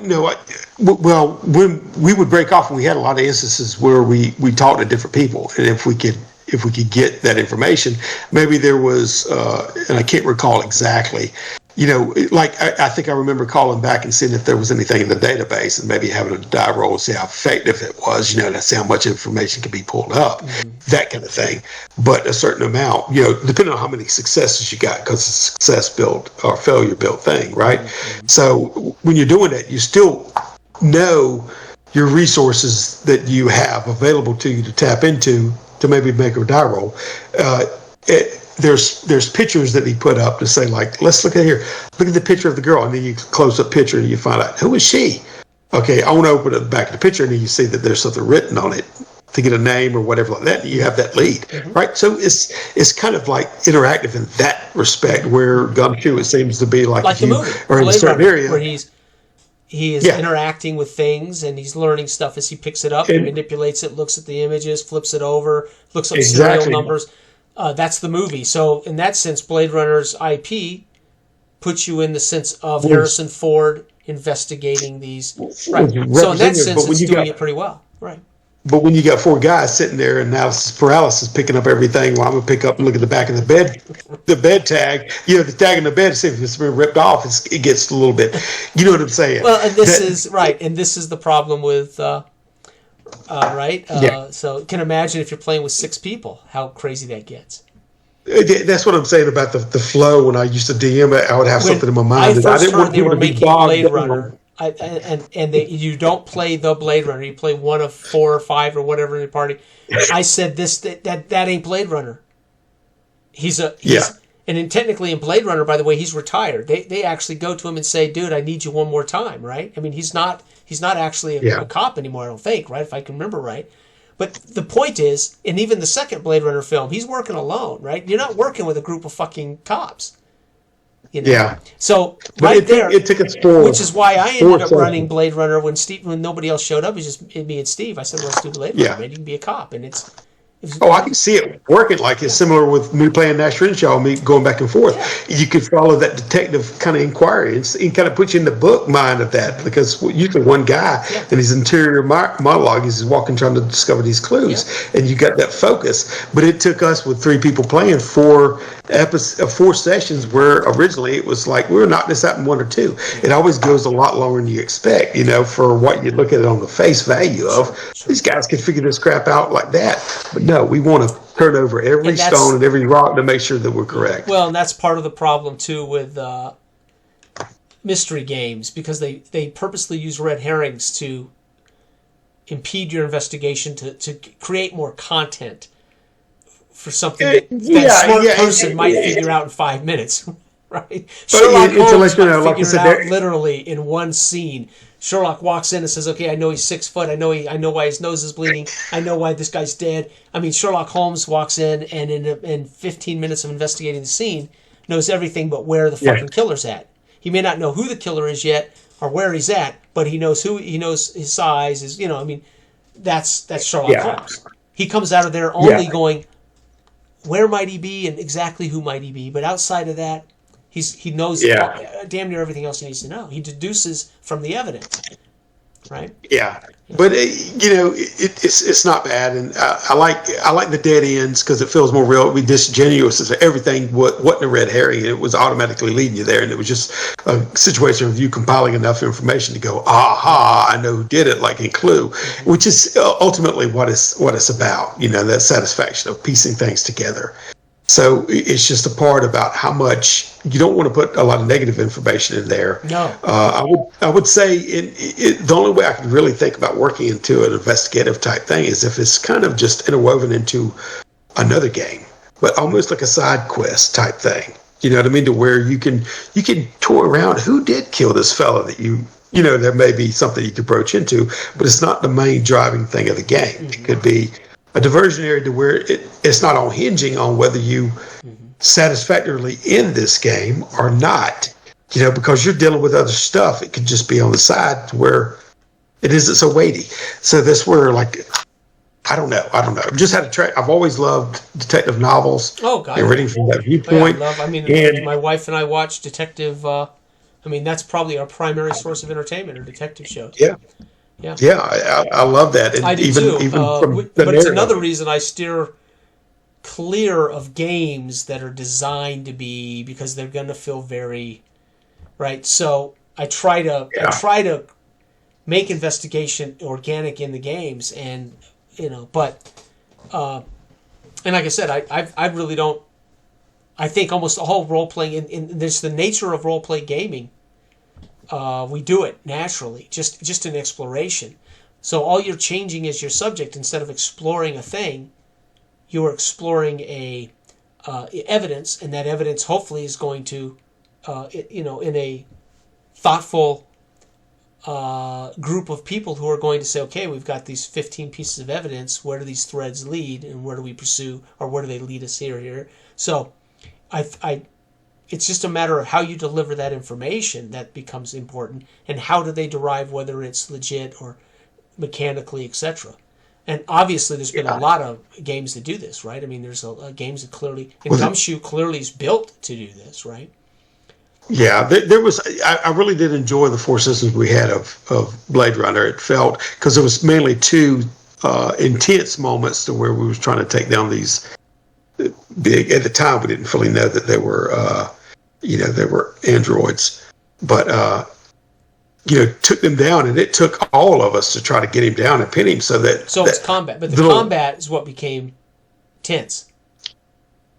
No. I'm not saying solely. I'm just talking about, like, just if I would say there was 2 main areas of combat, and it felt real because one time it was just like the guy had me cornered in there, and I called for help. The other 2 were rushing over there trying to get, but it took all 3 of us to drag him down and cuff him. Mm-hmm. You see what I'm saying? It wasn't easy by any stretch of the imagination. So it felt, that aspect of combat felt real, but most 90% of it, 85% of it was the fact that we were trying to interrelate and look for clues and talk to different people. A lot of it was talking to different people and going to search out things. So it was great. It was great. We would break up and we would think, go over here. Had to talk to, like, there was a prostitute out front. She was miffed because since the murder occurred at a place, that there were people the cops were there hanging around. So he's like, we'll take over.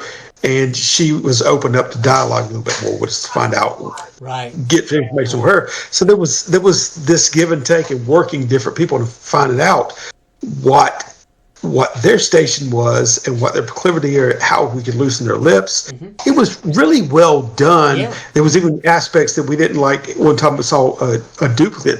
One of us, David, I think's character, saw a duplicate of somebody that we had seen. He didn't never mention it to us, but never followed that thread. So we don't fully know. Red herring. Just like David would, no, I ain't going there. Just but we had enough information to get. Man, I ain't doing that.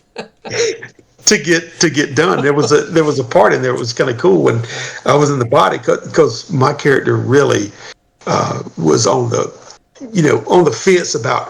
Todd's character was really kind of gruff, and David's character was like but I ended up being more to where I was leaning toward Todd's character's approach and how to resolve things. So, so it sounds like it was fun and it worked. Oh, it was. It really worked. Is Bladerunner sustainable? I mean, is it something you can do a campaign, or would it get old? Yeah, I mean, you could have cases. You could go from case to case. So it was us 3 working to try to, and we decided where to split up, and it wasn't too, when he would switch to David going into place or me going into place, obviously the other character kind of drops out of sight, and that has to be resolved before we get to the next. And there's lines of dialogue and inquiry that can be somewhat lengthy. That's why I hearken back to, like in Dark Age Man, we can roll a seed and say something interrupts this continual, narrative exposition that y'all are bantering back and forth. So it can be live. And in a trial, we have that. You know what I mean? There has to be an end and a closure. That's the biggest. Yeah, and that's the biggest problem with playing written material or playing video games. 90% of NPCs in video games or in modules, it's all exposition. They're there to deliver you information or exposition or maybe even the logical reason for something. That's just the nature of it. So obviously in a module, you're going to talk to this person because they're going to deliver you exposition. Yeah. And I don't stay very immersed in that situation, right? I think like in Peace, like I'm saying, the background lore of different things or how they interact can inform a character. If it seems like you want to play the character and then be involved in the world, so laying that foundation about how politically or culturally or religiously groups are opposed, or whether you might like somebody, can add flavor to it and help spawn and launch a character. You can drop in there and then you watch that character, especially if the system is really built, or the mentality of the players is built toward like evolving that character development as you play. That's more enriching. I do think overall like a simple universal resolution system, and especially the way we do it in Dark Age of Man, and not be so combat centric and focused to really take people's eyes off the ball and let people, because that just playing combat types after you do it for so long like we do becomes boring and narrow. I want to explore how people survive and in what ways they survive. In the real world, there are multiple ways to solve a conflict. It is think about it. How many conflicts have you been in your life, Dale, that resulted in physical violence on a weekly basis, daily basis, that never ever result to you drawing your dagger or your sword or your... Exactly. Now, you're also not going into dungeons with known monsters and evil villains, but the point is there's a myriad of ways, and if that's the other thing, the reason it's Dark Age of Man and we centered it in a pseudo historical fantasy is so they know it's grounded enough in reality that there are many ways to solve problems. Yeah. It's not all about who's carrying the biggest sword, right? And I like it being universal as far as like I don't have to quantify every little rules for a merchant. No. I don't have to quantify and bloat that up. I can just say, look, this is the situation that we can intuitively infer that is going on at this table, and everybody kind of knows it. They know it's going to be difficult when you're bantering down the king, and you say that, your reaction is that, and everybody's mouth is dropping. Or when I'm playing Vidar Watt and I hack that dude off, we go, okay, after the fact, I should have just told him to watch that dude, and I'm like, it all makes sense inside the narrative, and things surprise, and people go, whoa, and you can have all that resolution with a simple universal and our game is fluid enough that he knows I'm a merchant, and if I happen to actually attempt to create a network with the Lord of Howard Town, and I actually converse with Howard Lord, and we make a deal, and he agrees to the deal. The GM or the presenter as the Howard Town, we strike a deal. That's a situation where to show how that's relevant to my character's goals and my character's life, I would get a repute point for that, because I have established a network with a Lord. Right? I don't have to say, now what are the logistics of me getting my spices here? No. It's assumed I have a network. That's why I'm here. It's assumed that I'll get spices delivered to him from my people in London or whatever, right? Exactly. I make the deal, but I have to successfully barter the deal. And if I successfully barter the deal, whether it's a dice roll or whatever, then that would be a direct reflection on the quality of my character in this renown of our world, repute, and I would instantly get a repute point if I achieve something of that personal level. Because why play a merchant if there's no money in our game? Because it's about getting more renown, becoming more influential, more repute, more power. It's not about then I take that repute point and I put it on my prestige. Now I'm walking around with a 4 prestige, and I can describe what that looks like now with an entourage, with more rings on my fingers. So I project that in my narration of my I'm wearing nicer clothes now. Right, and now people know who I am, so I can say, "Do you know who I am?" I can make that. I can get you in to see Lord of Howard Town because I've got a relationship with Therefore, we exist in this world, and our mechanics actually influence. If you're playing with a presenter or players who understand that, right? It is organic, but it is mechanically supported, right? Yeah, I want to say that I wrote a story, probably 20-something, about, it was a short story, and it basically chronicled, it was an android that in a multi-generational ship that it was going to Alpha Centauri. And beforehand, a ship was sent out to terraform the planet, right? Now, I used all this science interwoven into it as far as of how that would be done. But the android is teaching the smaller children of how that happened, and at the end of it, they get up and go to the bay window and look at their new home out there, right? Okay, Stanley Smith, if he's an editor, quite some renown amongst scientific writers, wrote me down. I've been trying to find that letter to show Bridget, but wrote me in his own handwriting. The thing about the story, no matter the depth of the science, it isn't about the science. That's just the backdrop, the trapping. It's about the people. That's ultimately what you're echoing here. It's not about like you being a merchant and then having to show on paper logistically or how you would have this network aligned. That's all just whatever. It's not what's important. What we're trying to shift is into the role playing, put role playing into role playing. You're missing the point ultimately if you don't allow for that character development with people and understand that you're playing the character. What is his story? Right. And with that comes the other thing that makes people most engaging. That is other people. That is, now I've made enemies with another spice merchant. Unbeknownst to me, was was trying to work a deal, right? And it turns out that I've created an enemy out of this, right? That I'm not. So it's personal, it's intimate, and it is about people. But I've said before, it's never been about things. It never is. No story is about the fucking ring. It's about Frodo and the group of people that are trying to get the ring to the mountain. Nobody gives a fuck about the ring except guess who? The evil monster gives a fuck about the ring. We only give a fuck about the people that are burdened with this ring. The ring is irrelevant. Exactly. That's what it's all about. That's what I say. You take your eye off the ball whenever you try to focus on the mechanics of. It's about people and what gets in the way of them fulfilling their hopes, their dreams, their desires, their right.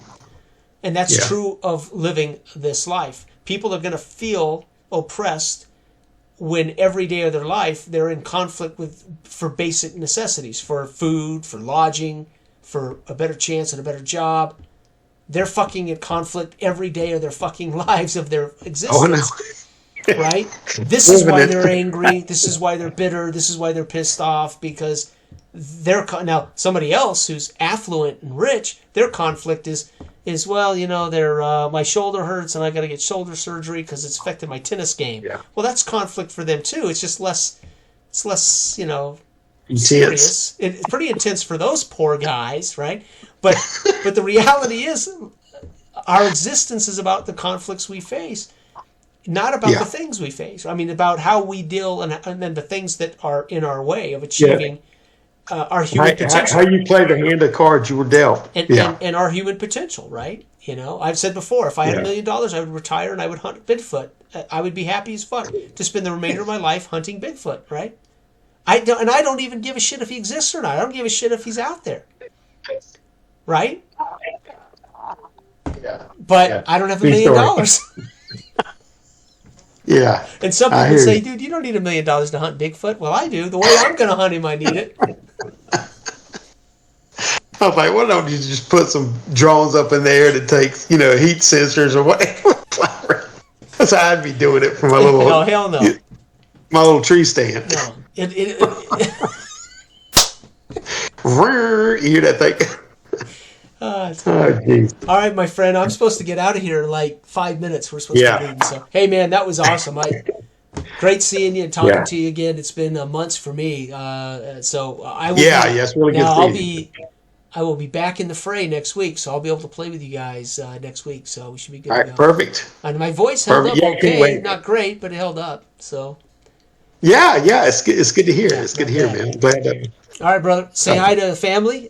Give them my best, right? And I'll get this rendered and we'll post it.